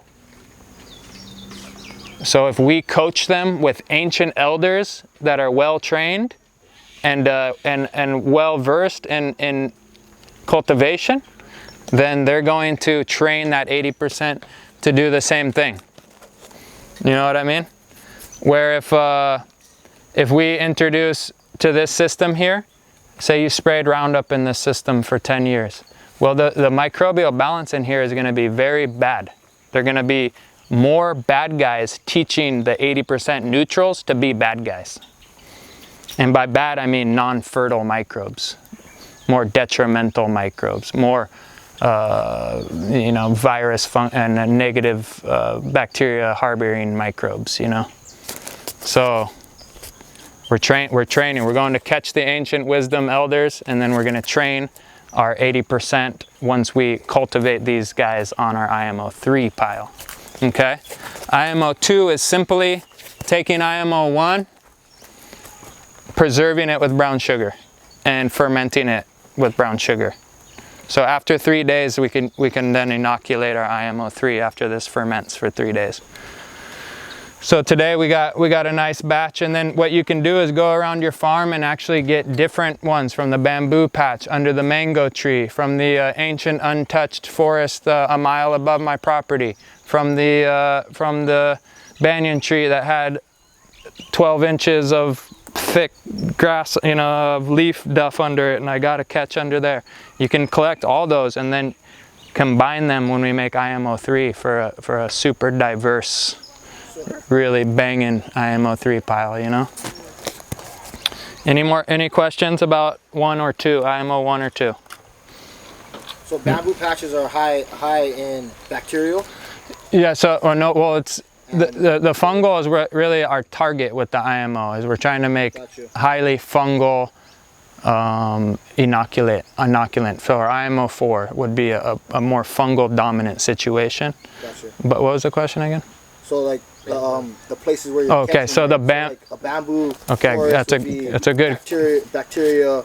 So what is a good point he's making though is that the bamboo roots are sugar feeding roots. They produce sugars themselves. They're sweet feeding roots. Mango trees, similar. So what Master Cho is trying to tell you is go get the microbes that love those root systems, because those root systems put off their own sugars. Carbohydrates are under that leaf duff, plus they drop a lot of leaf litter. So I went to a spot in Waimea that has a big bamboo grove. Just about 3 or 4 inches under the top layer is probably about 12 inches of caked mycelium of old leaves. So there was like 3 inches of new, and I pushed that, and then it was just caked, almost like a tempeh. It was fluffy. I could push on it like that. It was like its own substance, you know? And it was white all through it, you know? This is just right under the bamboo tree, because those roots are shooting sugars out. So I'm sure there's plenty of bacteria, because the bacteria feeds on the sugars, but there's a balance, you know, of bacteria to fungal ratios that's ideal to go catch, you know? So we're gonna go to an avocado tree. A mango tree is ideal, but really you can catch them anywhere. Anywhere you think this high-grade fertility rests. And there's some spots are just better than others. So you guys ready to go on a walk? We're gonna go on a walk right up the hill, and then we'll come back down and make the IMO3 pile. Sound good? Cool. Do you want to try to fill another one of those? Probably enough for one. It took 20 pounds of rice to actually fill it, so make it small. Yeah, you don't even need that much. You don't need that much at all. I did 12 by 12, and I didn't know you know how much to put in this thing. We didn't do it right. Nice. Okay, so we just need an empty jar.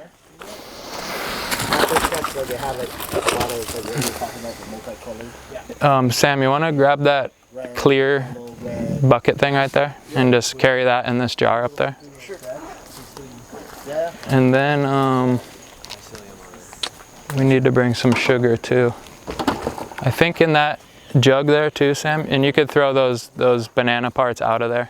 Now, mind you, it was a sticky when we put it in there. Not nice and hard cooked like the rice that we just felt.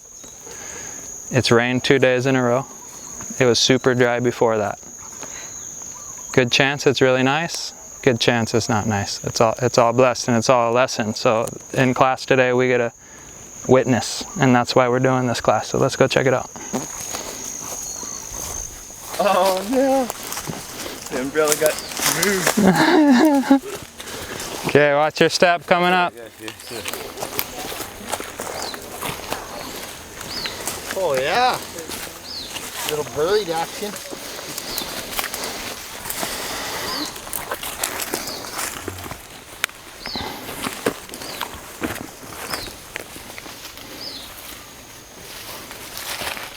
Oh man, it feels so much more nice up here. Yeah. The moisture when we laid this thing out. It was a hard week that week before. Oh bro, I was like, what, you guys live like this? No. All right, yeah, we can, yeah, we're gonna actually need that right up here. Thank you.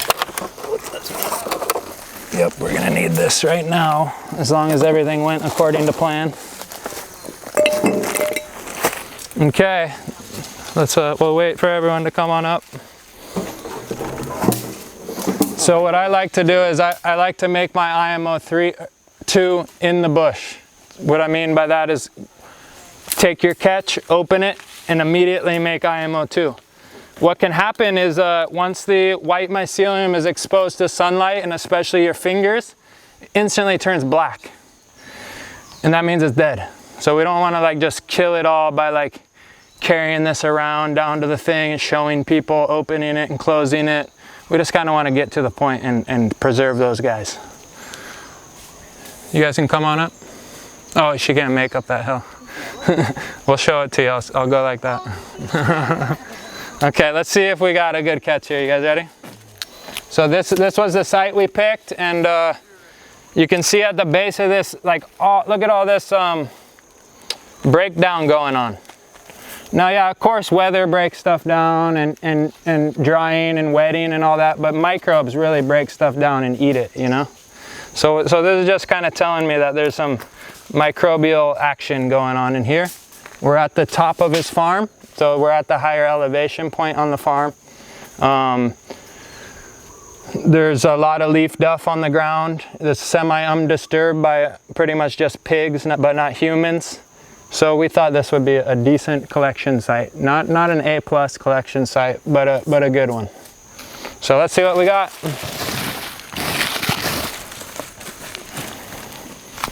So first thing to check for is underneath, if there's heat.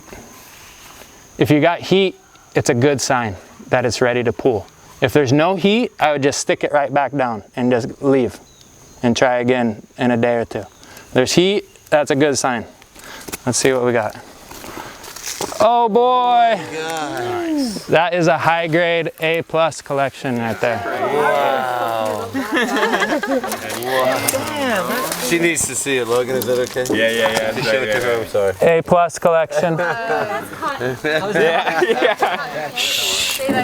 So before it turns black, which you can already see it doing. Wow. And look at that, we got it temped. Oh my God. The mycelium's on the bottom. How warm is it, Logan? It's nice and warm to the touch. Wow. It's like it's baking. Yeah. Look at it's stuck together like together all the mycelia. Like tempeh. Yeah. We're gonna pull this out of here. Wow. Wouldn't that basket be really good to do that again? Yeah, but we want to dry it out because these microbes are eating the basket. Look at that. It's been used a good amount, so that basket, my last one I ripped it's up the on last accident. one. Did you? I mean, still. That is spectacular, bro. So now we're making IMO 2, just like we made FPJ, right? So you're just covering it just with a dusting, sort of? Nope, we're gonna add the same amount. The amount in weight? And volume. Volume. So all I gotta do to do that, I don't need a scale, I don't need anything. I just fill this basket up with the same amount. You guys can smell that, right? You can smell the positive microbes. Smells like baking bread. Yes. So that's about the same amount of brown sugar. Wow.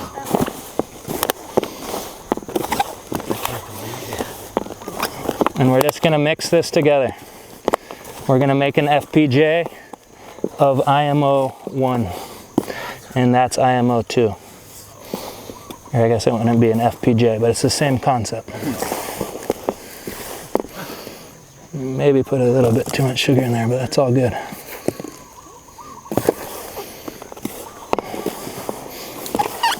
Okay, now I got this nice and homogenized, making sure I break up all the clumps.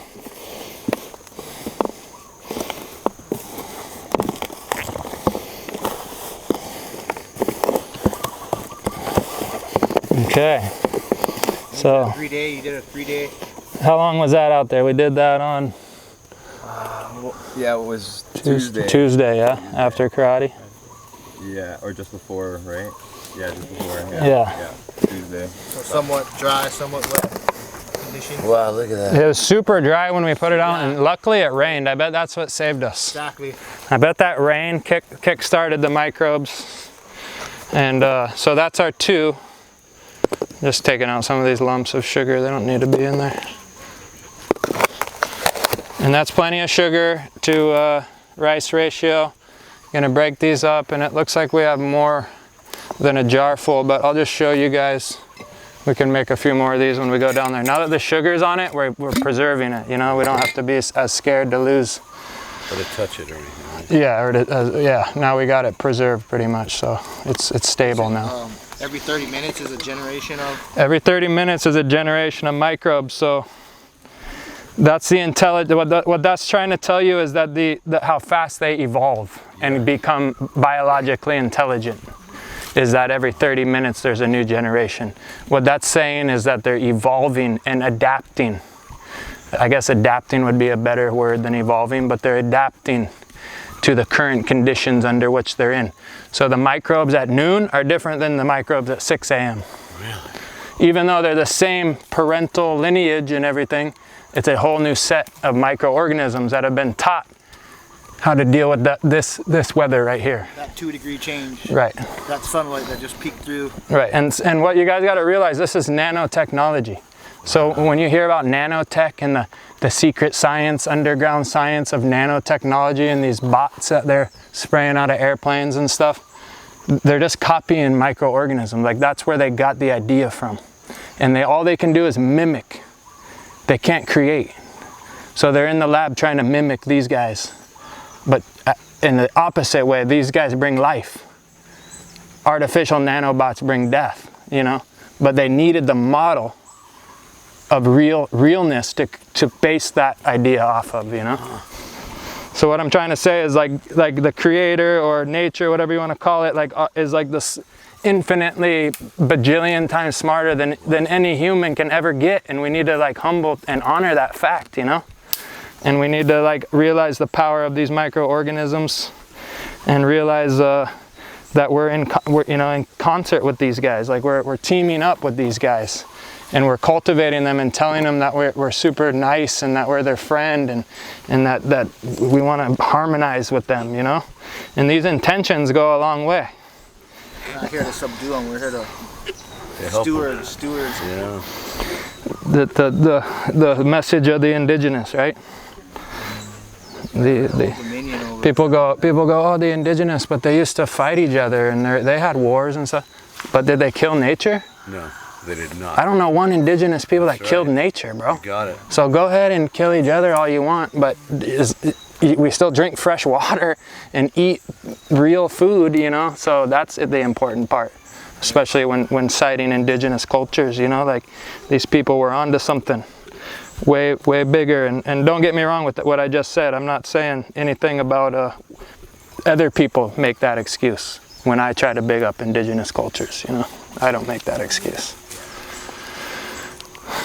About 2/3, that might be a little bit too much, but... And fairly packed. And nice and packed in there. Yeah. We want to get it to 2/3, that looks more like 3/4, but we'll balance that out. And we got enough for another jar looking right there. Any questions about IMO2? This gets a breathable lid because we want it to ferment. Another way to make a breathable lid is just to leave that on loose. That's IMO2, and I'm super stoked for you guys that came out right. Couldn't have come out any better, could it? No, it really couldn't have. That was an A+ catch. You cheat to check it, it turned black, right? If I would have just kept messing with that, or if we would have passed that around, by the time it got back to me, it would have basically been black. Really? It was turning right away as soon as I touched it, you know? Wow. Really? Touch air, yeah? Yeah, in the air too, it does it. But we're also gonna put another one out here, so and then, I guess I'll just put it right here, just so. The only check I did was I did come out one time, push around the leaves, and just feel underneath, and it was still cool 2 days ago. Was it warm just now? It was warm. Yeah, it was warm. Yeah. And so usually, so say, okay, now let's clean your mind, and now you're setting out IMO1. You just cooked your hard cooked rice, you got it in your basket, and you're walking out, and you're looking for your location. Best thing to do is hold a vibe, you know? What I mean by that is go sit down, feel. Does this feel moist? Does this feel alive? Is it vibrant? Or is it, you know, so feel. And then you feel the zone, and then okay, oh wow, look at this little nook over here, like, oh, what's all this material here? Wow, you know, like, you know, what's this leaf litter? And sometimes you'll go to a spot with leaf litter real thick where you can pull it back and there's already mycelium going off. And now you know you're in the clear. This was so dry on the farm and we're down at 900-foot elevation, I couldn't find any mycelium under the leaves. This looked really dank to me, and luckily it was. So we'll just go ahead and put this back here for another collection just to show you guys. And usually what I'll do is I'll move away the leaf litter Hopefully you have some exposed mycelium that you can see. You stick the box on it. You move the leaf litter back around the base of the box. And then you take leaf litter from around the area. There's some of this like drier microbial layer that's underneath it, has the moisture on it. And you just kind of get these guys kind of to cover the box. You could sprinkle a little of that dirt on there. Some of these chunkier pieces of, you know, the bark coming off here. You know, I'm sure there's carbohydrates and sugars in some of these root systems and stuff. So it's all right here, tapped in, you know. Looks like that. And then we even had one of these, like if you know it's gonna rain, you can set up a lean-to tarp. You could stick up one of these because we don't want it to get rained on. Oh. Yeah. So any questions about that whole process? Pretty amazing, yeah. Just preserving those ancient microbes that have been living right here for millions of years. You know. Wow. We just caught some of the elders and fed them some sugar. They're all happy and bloated now. And in stasis, sort of. And in stasis, exactly. Yep. They just kind of like ball. That's the whole thing that this does, is put stuff in stasis. Yeah, so if it's too much sugar, it'll do that. If it's just enough, it'll keep the fermentation alive. Yeah, it's just going because it's eating it slowly. Yeah. Exactly. Yeah. That's the beauty of it, though. And then you dilute it down in the water, and then it just again. Exactly. 100%. Yep. Add aeration through it. And now you guys' brains are clicking, bro. I like it. Right on, bro. That was amazing. Yeah, that was awesome. I don't know if I've ever seen one that good. I haven't. Yeah, that was a high-grade catch. That was spectacular. Oh, for some reason, all mine come out like that. No. I believe it. Keep it simple. Simple yet effective. I want to put this up. I don't know. I had to. Oh, yeah. What a nice thing. Anybody want to check this out? You can kind of like smell it and stuff. Like get that. That's what we want to get our nose tuned to. Like that's beer making. Yeah, yeah. You see how it smells good. You know, it's a fermenty, yeasty. Totally. There's no rot going on. You know. Anybody want to carry that? Yeah. Cool. Be honored. Yes. Yeah. Carry the elders. Bring them home. Fill up another jar. And that's some really good IMO2. You think that's 2 more jars? No, that should probably be 1, yeah. What we're gonna do is grab our finished IMO2 that's already fermented. I have this ancient one that's been chilling too we can use. Okay, so your ancient Smells pretty good. Smells decent. Hasn't really lost any vibes, I don't think. Oh my God. How's that smell? Yeah, it smells good. Smells like grandma? No. Like grandpa. Yeah, grandpa style. Whew, that one's nice too. Okay, all right, so what we're gonna do is we're gonna make IMO3. And what we need for IMO3 is IMO2, obviously. And then we need our substrate, which is rice bran is number 1. And we have some wheat bran. We're gonna mix the two together today. Master Cho recommends rice bran. Now, keeping to the indigenous idea, a lot of natural farmers want to use something that's local to grow out their IMO3. Now that's a great thing, but what we need to get back to is to realize we need to follow Cho's recipes until we have it down, right? Yep. So that's what we're gonna practice here at the Institute of Natural Farming, is teaching you Cho's recipes, then you can experiment. And so, I think, Ola, is there that bag of rice bran right back there? The white bag. How long is the IMO2? So the IMO2 is just like an FPJ. As long as we let it go for 3 or 4 days, like now we can use it for our IMO3. I mean, technically we could use a scoop of this also for the IMO3 just to diversify. So I want to show you guys this, because if you're gonna go ahead and set out on making your own IMO3 material, this would be your basis for what that material should look like alchemically, or what it should be made up of nutrient wise. And what I mean by that is when you go to a feed store and you get rice bran or wheat bran or one of these kind of products, it usually has a guaranteed analysis on it. And what the guaranteed analysis does is it breaks down how much crude protein, crude fat, crude fiber are in the product itself. And now, since Master Cho teaches us rice bran, being in Korea, plenty of rice bran is available. It has a certain guaranteed analysis to it, and most rice brands fall within the ratios that I'm about to present. So if you're going to go ahead and make something out of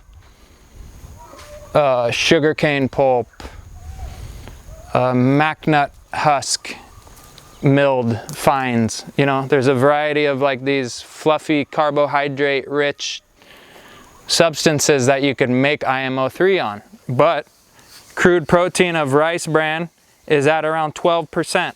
Crude fat is at 16%. Crude fiber is at 8%. So if you are going to find something, you want it to fall within those ranges. We also have wheat bran here today. When Master Cho came to Kona, he used wheat mill run, different than rice bran. Wheat mill run is heavily lacking these ratios. Wheat bran is almost the same in 2 categories, but not in fat. So it's similar in fiber and protein, but not in fat. So if you only had wheat bran to make it out of, you'd want to try to find a fat source to get in there. What would be good for that? You know, what, powdered mac nuts? I don't know, mac nut flour, you know, something that has fat, maybe grind up avocado pits and dry them out, you know. You know, there's like, you know, wherever the mind can take it, you know. But it has to be dry at some point, and it needs to be pretty granular and stuff so the microbes and the mycelium can spread out through it, you know. So crude protein is around 12%, crude fat is about 16%, and crude fiber is about 8%. This right here is actually an animal feed, so they actually added calcium and phosphorus and sodium to it. Yeah, pearls. So that's not something we would necessarily want, ideally, in our rice bran. So if you can find it without it, that's even better. So what goes into this is a maintenance solution, a little bit of humic acid that we're going to use in the form of earthworm castings, and the maintenance solution is the OHN, the vinegar, FPJ. and the FPJ. So we're gonna take these 2 bags and walk over to this tent over here, and I'm gonna further explain the environment you wanna make your IMO3 in. So the IMO3, what we're gonna do right now is make this pile. And if you study any of these IMO printouts, IMO3 printouts, you'll see that we're going to basically make this recipe using our already finished nutrients, put it in a 5-gallon bucket of water, and it's 5 gallons of water per 50-pound bag approximately. And what we're going to do is we're going to moisturize the substrate with the nutrient solution with our IMO2 inoculant in the water. We're going to do that right over here. We're going to pile it up, and then the farm manager is going to check it in the beginning twice a day, towards the end once a day. And by check it, I mean you're going to have a thermometer in it. And you're checking the temperature of it, and you're flipping it once it reaches 120 degrees. You want it to ride at 120 degrees as much as possible. You want to avoid it going over 120 degrees as much as possible. 120 is our sweet spot. Up to 130, 40 is fine. You can still save it. Once you're getting into 160 and more, you're going to start smelling rot, and different smells are going to start coming out of it that you don't want. The way that you keep your pile cool is by turning it and spreading it thin. Okay, so a pro tip would be, I came out and it's 140. Good thing I checked it, might have been climbing. I'm gonna take my IMO pile and I'm gonna spread it out thin, like that. So there's no more density causing heat. It's gonna evaporate off, the microbes are gonna change their sets, they're gonna get more cooled down. I'm gonna come back out later that day, pile it back up, maybe not as high as I previously had it. Check it the next morning, should be about 120. And you're always aerating. I'm gonna let it ride. You're gonna flip it once a day for, you're gonna flip it once a day the whole time. It takes 7 to 14 days. In the beginning, you're gonna flip it twice a day. The first 48 hours, the first 2 days, I want you to flip it twice. And what's cool, we'll show you over here too about flipping it. So let's just head over there. We're gonna need our IMO2s. We're gonna need to mix some OHN. Maybe, yeah, we're gonna need to, so first, I'm gonna have someone come up here and mix OHN for you guys so you can see that real quick. Claire, you wanna help me with that? Maybe just, do we have an empty jar still around? We have a half-gallon one. Or even just one of those cups or one of your jars you brought? That'll work perfect. And so right now I'm gonna shift your mind over to OHN real fast because we need OHN to make this IMO3 pile. And right now we only have it in raw form. Everything is in its own jar. So what Claire's gonna help me do is add, let's just go ahead and make 4 tablespoons of each. And so what are we gonna do, guys? We're gonna do 4 tablespoons of each except for Angelica is gonna get 8 tablespoons. Okay, so go ahead and go ahead and do that. You can kind of give it a little swirl to make sure we get some of these goodies off the bottom. And she's just gonna mix that. And remember the ratios are 1 to 1 to 1 to 1 to 2. 2 parts Angelica, 1 part everything else. And then is there anything with clarity with these? Are you looking for a certain? No, see, the thing is like, these ones were gifted to me by a student that moved off island. And some of these are a little light looking to me, you know. But usually the tincture will end up, like the cloudy stuff will settle. Like if you have a lot of fines, you'll usually see them settle and it'll pretty much be clear. You know, like the licorice is a lot darker, the cinnamon ends up being a lot darker. But some of them, like the Angelica, the ginger, kind of have more of that yellow tint, and that's natural. And yeah, if anybody wants to, you could pass it around. And then we could also come up and just smell these, and you're just kind of looking for that. You want to smell the herb heavy in the alcohol. You know, you don't want it to be mostly alcohol. You want the herb heavy in the alcohol, and that's a good smell you're looking for. Yeah, I thought the Angelica might have been a little light for some of the ones that I make, but it's all blessed, you know, it's all good stuff. So to carry over there, we're gonna need the medicine, which is the OHN. We're gonna need some fruit vinegar, which we got. We're gonna need some FPJ, which we got. And I got LAB. And we got some sea salt. Okay, so I'm just gonna collect all that stuff and we can bring this bag over there and we're gonna need a empty 5-gallon bucket. So let's go ahead, whoever wants to grab that stuff, I'll grab the rest of it. Noah went to go do the carrying his IMO 1. The bamboo stakes out.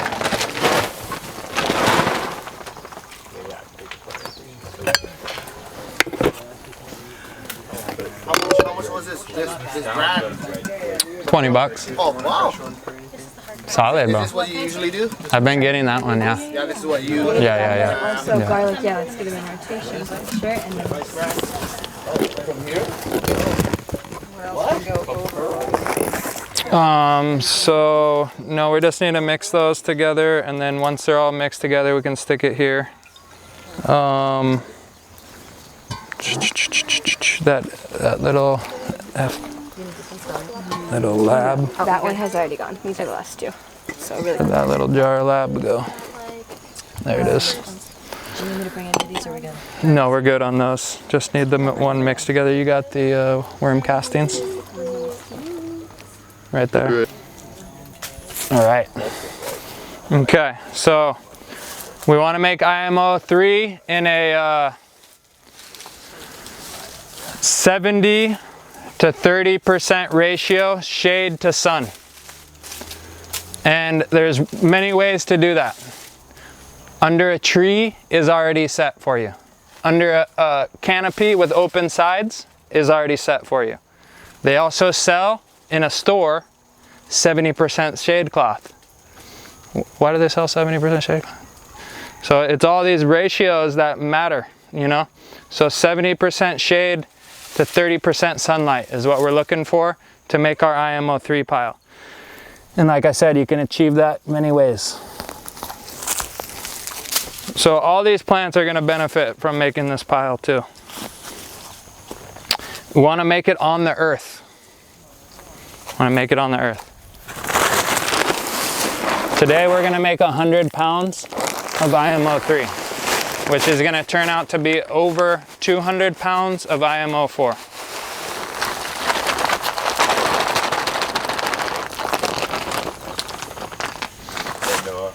She's got that other 50-pound bag. We're going to, we'll just brew up 5 gallons at a time, I guess. Where does the extra weight come from? So IMO3, we're going to make IMO4 next. And IMO4 is when so IMO3, we're propagating our IMO1 and 2, right? We're multiplying the ancient good guys, the tuned in elder microbes, propagating them by the billion, because we caught them, say, by the million, just to keep for your mind's sake, and then we're gonna propagate them by the billion. You know, but it's really like billion to the 10th power or some crazy number, you know what I mean? Like, yep. So yeah, let's go ahead and dump this other bag on there too.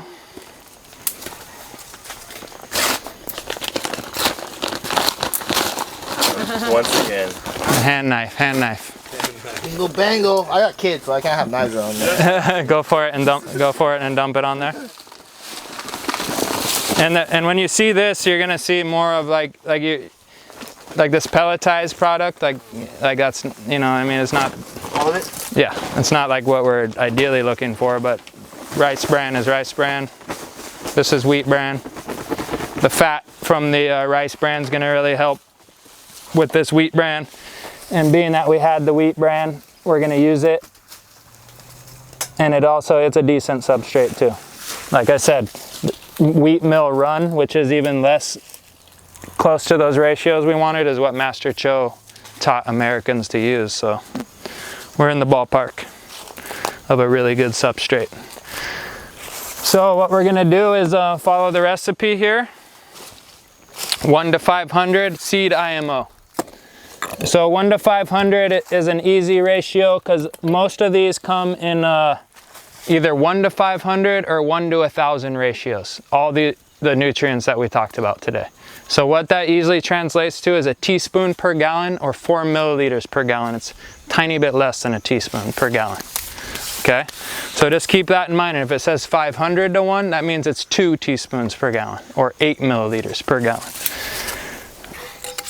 For me personally, with my IMO2s, I don't really measure them. I kind of dip my hand in and give a nice massage into the water, because really this is our inoculant, right? So we have mainly this IMO2 from his middle top forest that they collected about a week or 2 ago, and it's already done its fermenting. I just brought these untouched ohia forest from deep South Kona. Those are going in too. Hell yeah. Yep. The Kona farmers meeting the other Kona farmers. Yeah. The ohia boys. The ohia boys. So not necessarily a KNF teaching to bring in something from off your farm, but we are adding diversity, and it's still indigenous to Hawaii. We're still local, so that's cool, you know. My friend collected microbes on Mauna Kea, you know, in that same way, and we would add that to different catch waters too, you know. So we got plenty IMO because we only really needed what? We only needed we needed 5 teaspoons. Yeah. Is how much we needed. So we got that in there for sure.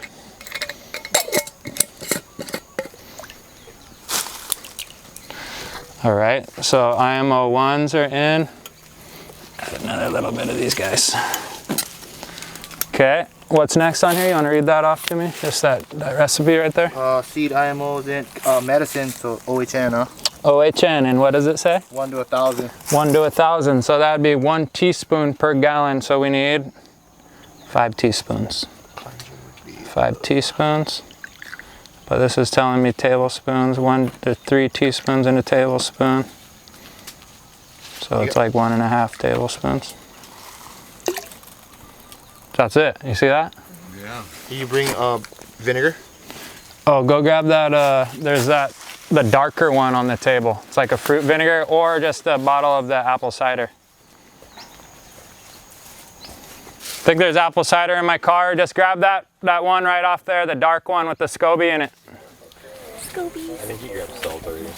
Yeah, I got it. So next, he's grabbing the cleanser, the vinegar, and then we're gonna add FPJ. And what I have here is some banana flower FPJ and some cannabis FPJ. Whoa, that one was alive. Whoa. Oh. That's the one right there. That's active. Vaporizing. Wow. Delicious. What does it taste like? Cannabis and sugar. So this is 1 to 500, so it's 8 milliliters, 2 teaspoons per gallon. 2 teaspoons times 5 is 10 teaspoons. 1 tablespoon is 3, so I need about 3 tablespoons. 3 point something. Should we just make it all cannabis, or should I use a little banana? Little banana. A little banana. We'll put some banana too. A little banana and canna. A banana canna blend. Flour, FPJ? Yeah, we got banana flour and cannabis, which was actually a cannabis comfrey FPJ. I was talking about that earlier. I like to add comfrey to, like, if it's just a drier FPJ like grass or cannabis. So it just helps juice it up a little bit. But anyway. And you just use leaves from defoliating? Or You can use, like, if you get some really nice vegetative leaves, you can use those. And then you could use like all your smalls, like just the really, really small bee buds that you know you're not gonna really use for anything. Yeah. You could use those too, or you don't wanna like try to dry them out and squish them or sieve them or anything. You just make FPJ.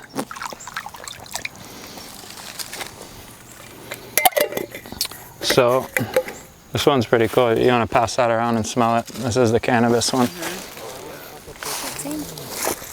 Okay, so cleanser. We're going to go with the ACV here, apple cider vinegar, and that's that same 1 to 500. Okay, and the KNF Police.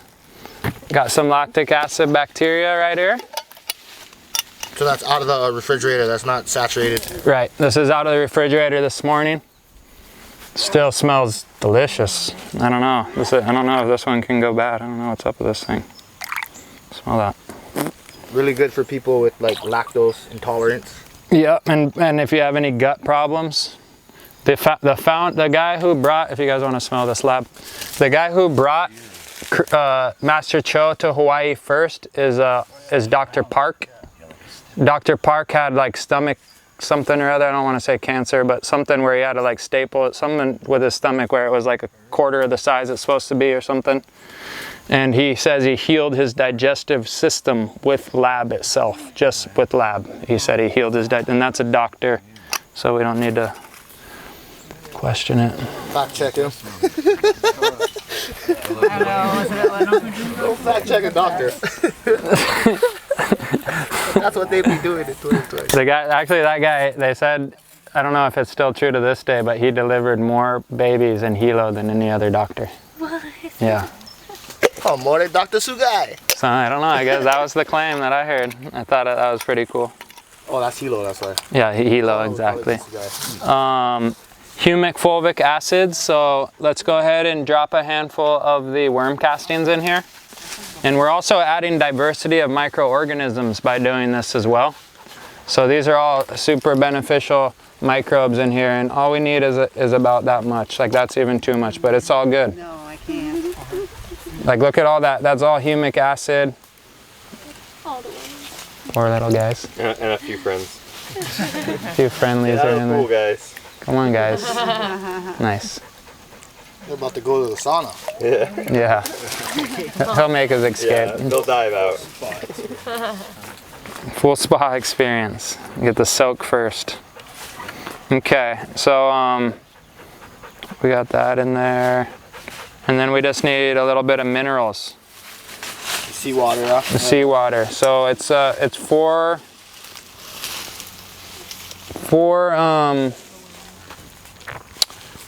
grams per gallon, I believe, for sea salt for the right ratio. But I know I'm just adding a little minerals, so when you guys make it, I would suggest measuring. It's 4 grams per gallon of sea salt. Just 'cause you don't want to over salt your thing. And this right here is actually dehydrated seawater, unadulterated. So this is a product called C90. And if you don't have access to the ocean, this is your second best bet. It's from the Sea of Cortez, and it's supposed to be known to even have, they say, more minerals than the standard ocean water. I'm not too sure about that, but that's what they say. Okay, so you just need a little bit in there. Okay, so now we have our solution. This is a really, really good batch, and we're gonna need to make one more of these after, because we used, we're gonna end up probably about using 10 gallons, maybe a little less to moisturize this. So how I like to do this next step is we're all gonna, anybody that wants to help can come kind of circle around this. And we're gonna come over here and help mix this out. It's time to make the bread. Time to bake bread. And so what I like to do is I like to make a hole in the middle, and then we'll all get around here and just start folding it in as we moisturize it. And we don't really want too much of it to run away, you know? So go ahead and, yep, and if anybody else wants to get in on it. Careful, don't thin out your walls too much on that side and make it this side. And then yeah, try to get that moisture started into it.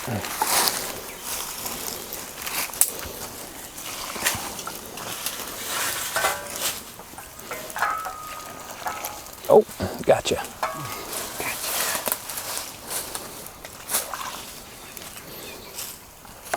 Make a hole again. For the soil mix right here. You guys mix soil. Do it like this. Yeah, this is how we turn our compost piles. Oh, man. Can you imagine if we were a village, we would be doing this every day. Which would be legit. Which would be really cool. That would be. Sign me up. Yeah, we'll keep these stuff out for now.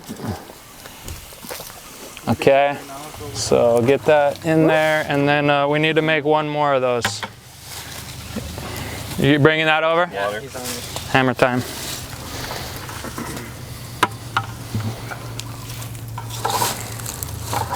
This is the stuff that most natural farmers that are half doing it don't do this. Yeah. Logan, what's the ratio for lab and salt? The lab is 1 to 1,000. The salt is 1 to 30. Full? You want full? Yeah, it looks like we might need it all the way full. 4 grams per gallon if you have table sea salt.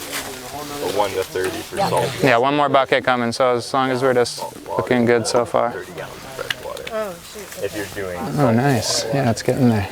Yeah, we might not need another 5 gallons, but Yeah, you know, another it's really thing, good in here. Let's take some. you know what we need to do is get these granule ones wet on the very Yeah, that's all bottom. this stuff. It's all stuff. But yeah, here, a little more moisture might help.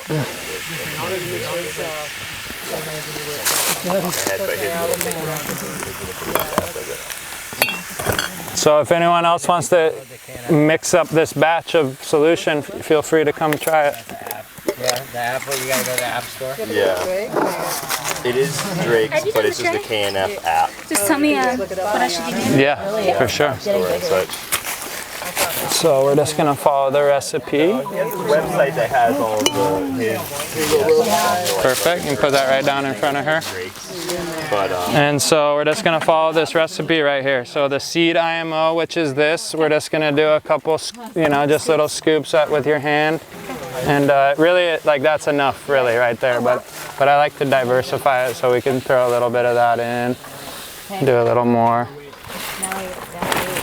So about like this much? Yeah, because really all it's asking for is 1 to 500, so that would just be like, would be, yeah, that about little less than 4 tablespoons, you know. So that's plenty of that. Perfect. So we got IMO2. We got IMO2, and then we want to add our OHN. Okay. And that's going to be, oh, I guess there's milliliters on that, huh? Absolutely gorgeous. On the outside? Cups. Milliliters right there. Here we go. Okay, so let's use that. And we're gonna do, it's 4 milliliters per gal. 4 times 5 is 20. 20 mils. So what part of the comfrey plant did you use? The leaf, the whole leaf, and then you can even get it while it's flowering and have it be more of a flowering type. Right. Okay, so what's that? Is it okay to ingest comfrey? No, about, yeah. Not too sure. Some like bone healing, but typically you don't want to ingest it. Yeah, it'd be maybe not one to make the soda out of if you had concern. That's what I was thinking. You were just drinking it. I was like, Yeah. Oh, that, yeah, I'm not really worried. And I think that once you make it into the ferment too, it's like a lot of that stuff kind of gets taken care of. David's also even done plumeria to go to that extent. Right, and we drank that one too. Whereas the comfrey, it's more of that, I mean, The milk is, yeah. feeling of that fiberglassy. So yeah, that's the cleanser. Yeah, 1 to 1,000, so the same 20 milliliters. Oh, excuse me. It's twice as much. 40. Yeah.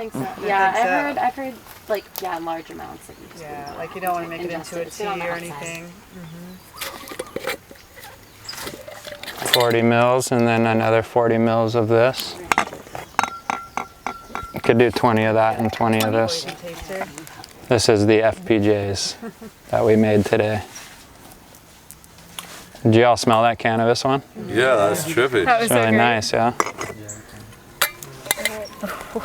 That smoke happens though with the FPJs. Yeah, did you see that? Yeah, I see it. Microbe. Not that great. Yeah. That pressure mystifying. And I heard it, it popped. Yeah. Or is that warmness? No, that was the fermentation, the life of the microbes. We're making that happen. Wow. Usually when you open up a gallon of that stuff, it just active. That's why I don't understand how these guys are trying to ship it around the mainland and stuff. It just, I don't really get it. Well, and for me, that's where I scratch my head. So yeah, food. Yep, lab is next. You're right. We got 40, 20. 20. 1 to 500. We're selling you sugar with a taste of FPJ. Yeah, exactly. That's what I figured it must be. It's just sugar. Like, sugar water. Yeah, exactly. Sugar syrup. Okay, and then a little handful of a little bit of sea salt and a little bit of humic in the form of worm castings. Awesome. Those worms go right behind you over there. Right behind you. You ever tried a lye salt? It was a red salt in Hawaii. Yeah, instead. Yeah, Yeah, it's got the clay in there and it's stuff, got the- minerals in it, extra minerals. Put this right down. So we got those worm castings? Noah had Dumped them back in? had retreated them back to home. Okay, well, it's not that big of a deal if I mean, they're right there on the top. He's grabbing them. Oh, okay. It's gonna because we put a good load in that first That's bucket. true, right? Yeah, more than enough. Okay. So You got a big handful? We'll wait for him. Because we're adding IMO by doing that as well, so it's like a bonus. IMO digested through the gut. Yep. Worms. They're like, hi. Yeah. Yeah, and that's even plenty. Just fertilize the tree with the rest. We're about to get massaged. Manny Petty. It's our new home. Okay, so now we're gonna go back to mixing. Now we're about to go in the sauna and make some bread. That's cool. You guys are really working together like that. Yeah, maybe pull it out from the center and kind of make a ring. Yeah. And then we'll get that. Whoa, my bad. Oops, sorry. I mean, Let's get that bottom really moist. Yeah, there's all those dries at the bottom. We need to get those guys. Yeah, there are these shovels if you guys do want to start being able to scrape the bottom to get better. But it's easy with our hands, actually. Yeah, the hand should be good. I don't mean to stop the No. But we do need to get that dry layer on the bottom. Yeah. This is when you get to play with your food.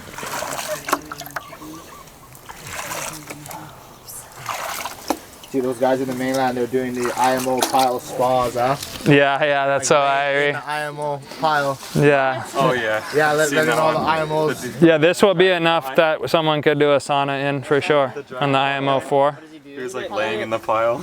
So basically, like in Korea, they have a center for Korean natural farming, and inside there they have an IMO 4 sauna. So it's actually a room that's built to always be producing IMO 4, and you can go in there and lay in there and cover your whole body with IMO 4. And all these guys will clean out off your whole surface of anything bad, get rid of psoriasis, athlete's foot, all kind of stuff. You know, any kind of fungal ailment on the skin can correct it with this. I can feel the sunspots, everything. So there's like little The beaties? Yeah, the beads at the bottom. Yeah, you gotta kind of dig, yeah. Look at that. Oh damn. Oh, gotta get that. Yeah. Let's get those guys up. I see it much. I think you're doing a good job. Kind of pull it to one side. And pull it all over this way, all out from the middle. Here we go. Here's a good Oh, spot. there we go. Yep. Just make sure we're getting all that. Do we need some moisture in particular somewhere? Right here. Kind of here. Yes, sir. I think your hair got a little bit, Justin. Inoculation. He's adding diversity. You don't have to wash it first. Yeah. Paul Mitchell? No. No. He is fungus. Master Cho. The fungus among us. How this is gonna heat up. It's called fungal fashion. Fungal fash. I like it. I got them all over me. I wear them every day. Ew, you use hand sanitizer? Right? Oh man, we need one of these at every entrance to a store. You just go, yeah. Stick your hands in there for a second. You know what? You need to stay over here. And get a Gans water spray. Yeah, that, spray some Gans on you, bro. You be G. There you go. That looks Pretty good. Okay, let me see. So what we're looking for is 60% moisture, and since we're a human moisture meter, we also want those balls actually broken up, because if they're not, they're like dry in the middle. But anyway, one way for moisture test is you're gonna squeeze it, and nothing's dripping. That's a good sign. But you're gonna squeeze it, and so we're a little short on moisture right now. So when I squeeze it, and you see that moisture right there? In between my fingers? That's telling me it's at about 50%. So you put it in your hand, get a nice size clump where the stuff's not coming through, and then you can kind of see that moisture? Yeah, I can feel it. Not very much, right? We need a little bit more. We want it to kind of come out of there, you know, but not drip out of here. So let's just get like 2 more gallons of water in there. We'll get some duck water. That could work. You're gonna have to fight the ducks for a while. But yeah, whatever, regular water is good. like, get out of here. So yeah, we're just gonna put like 1 more gallon of water on here, and then call it good. And make sure we got all these little pellets on the bottom there. Maybe on the side. Yeah, if you find any of those dry pockets. It's getting pretty good now. It's getting there. Just gonna add a tiny more water. Logan's fingers are calibrated to exactly 60%. Yeah. So with his The human calibration method. Instrument free because you were born with them. Let's go with his gut instincts. You were born with it. Sometimes it takes 1,800 strokes to cross the other side. And we're going to try to keep rocks out of the beginning. By the time we make IMO 4, a lot of these rocks will make their way in, but the more you keep them out, just... Right in the middle? Yeah, let's just put a little bit. Let's see.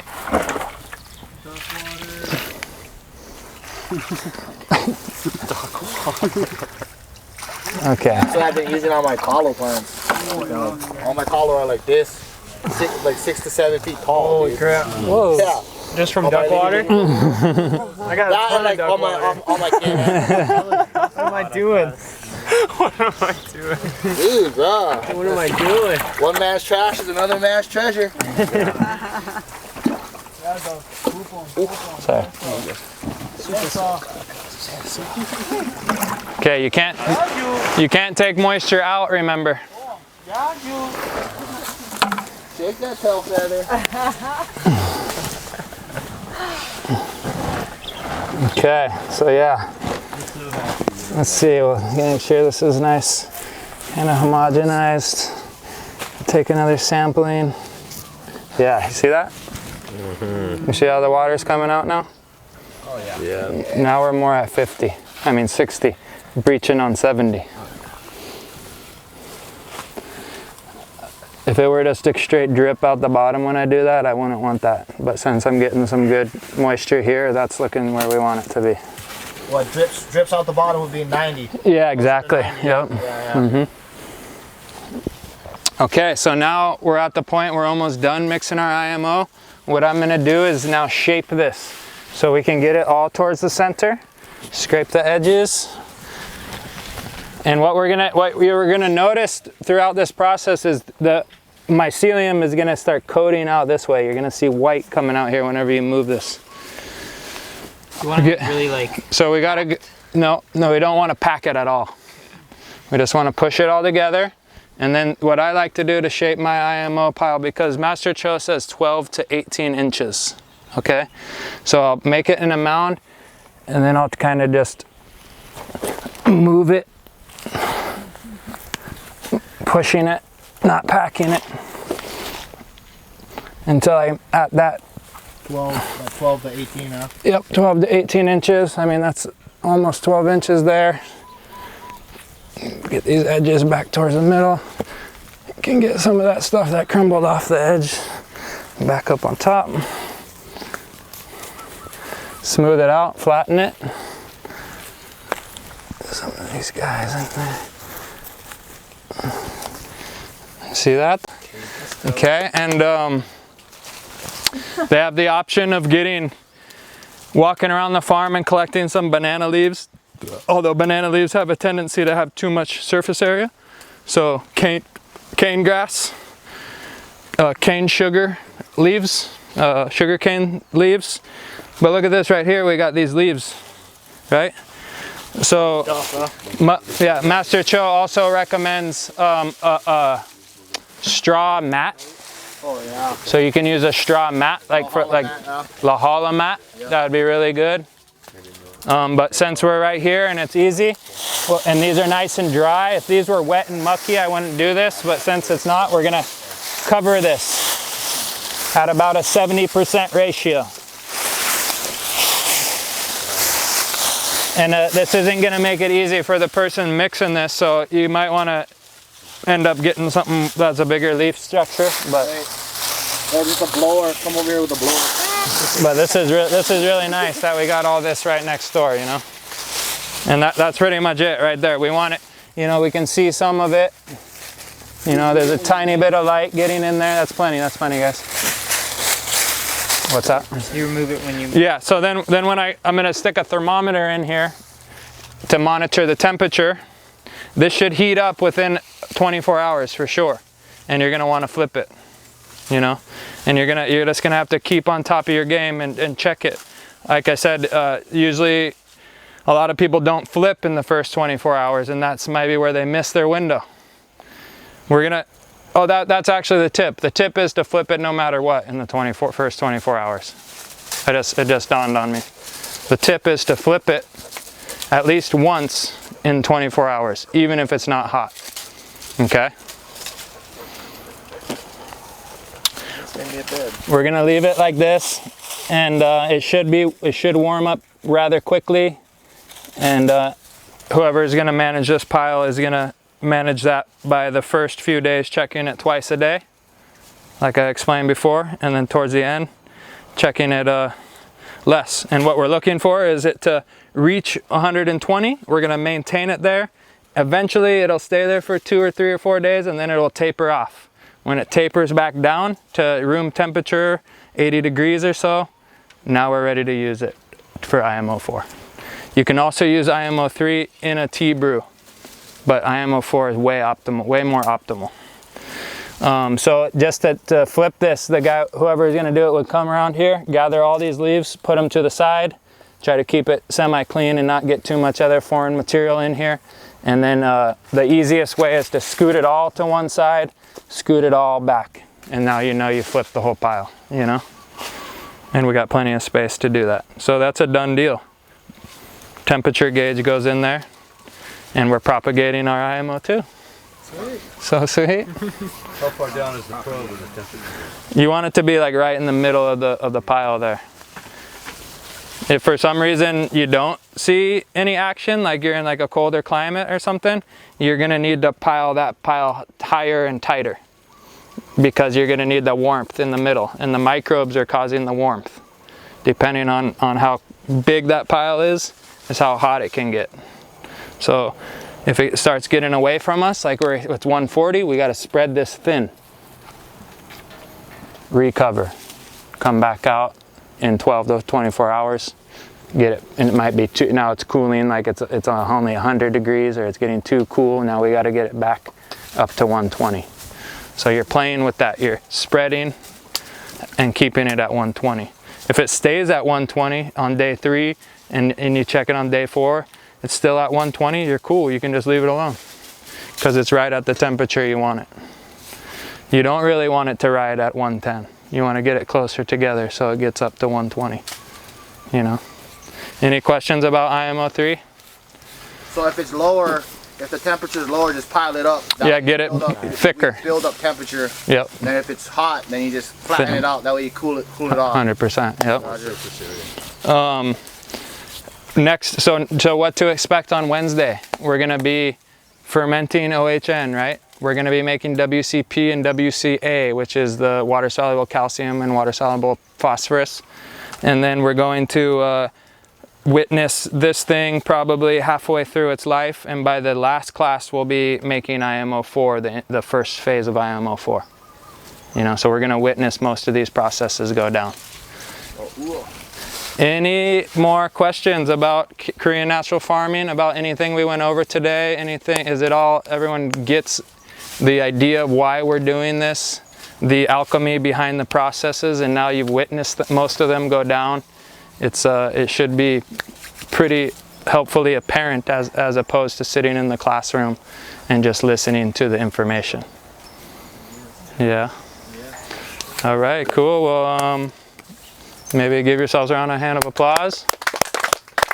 Round of applause, and give thanks for coming.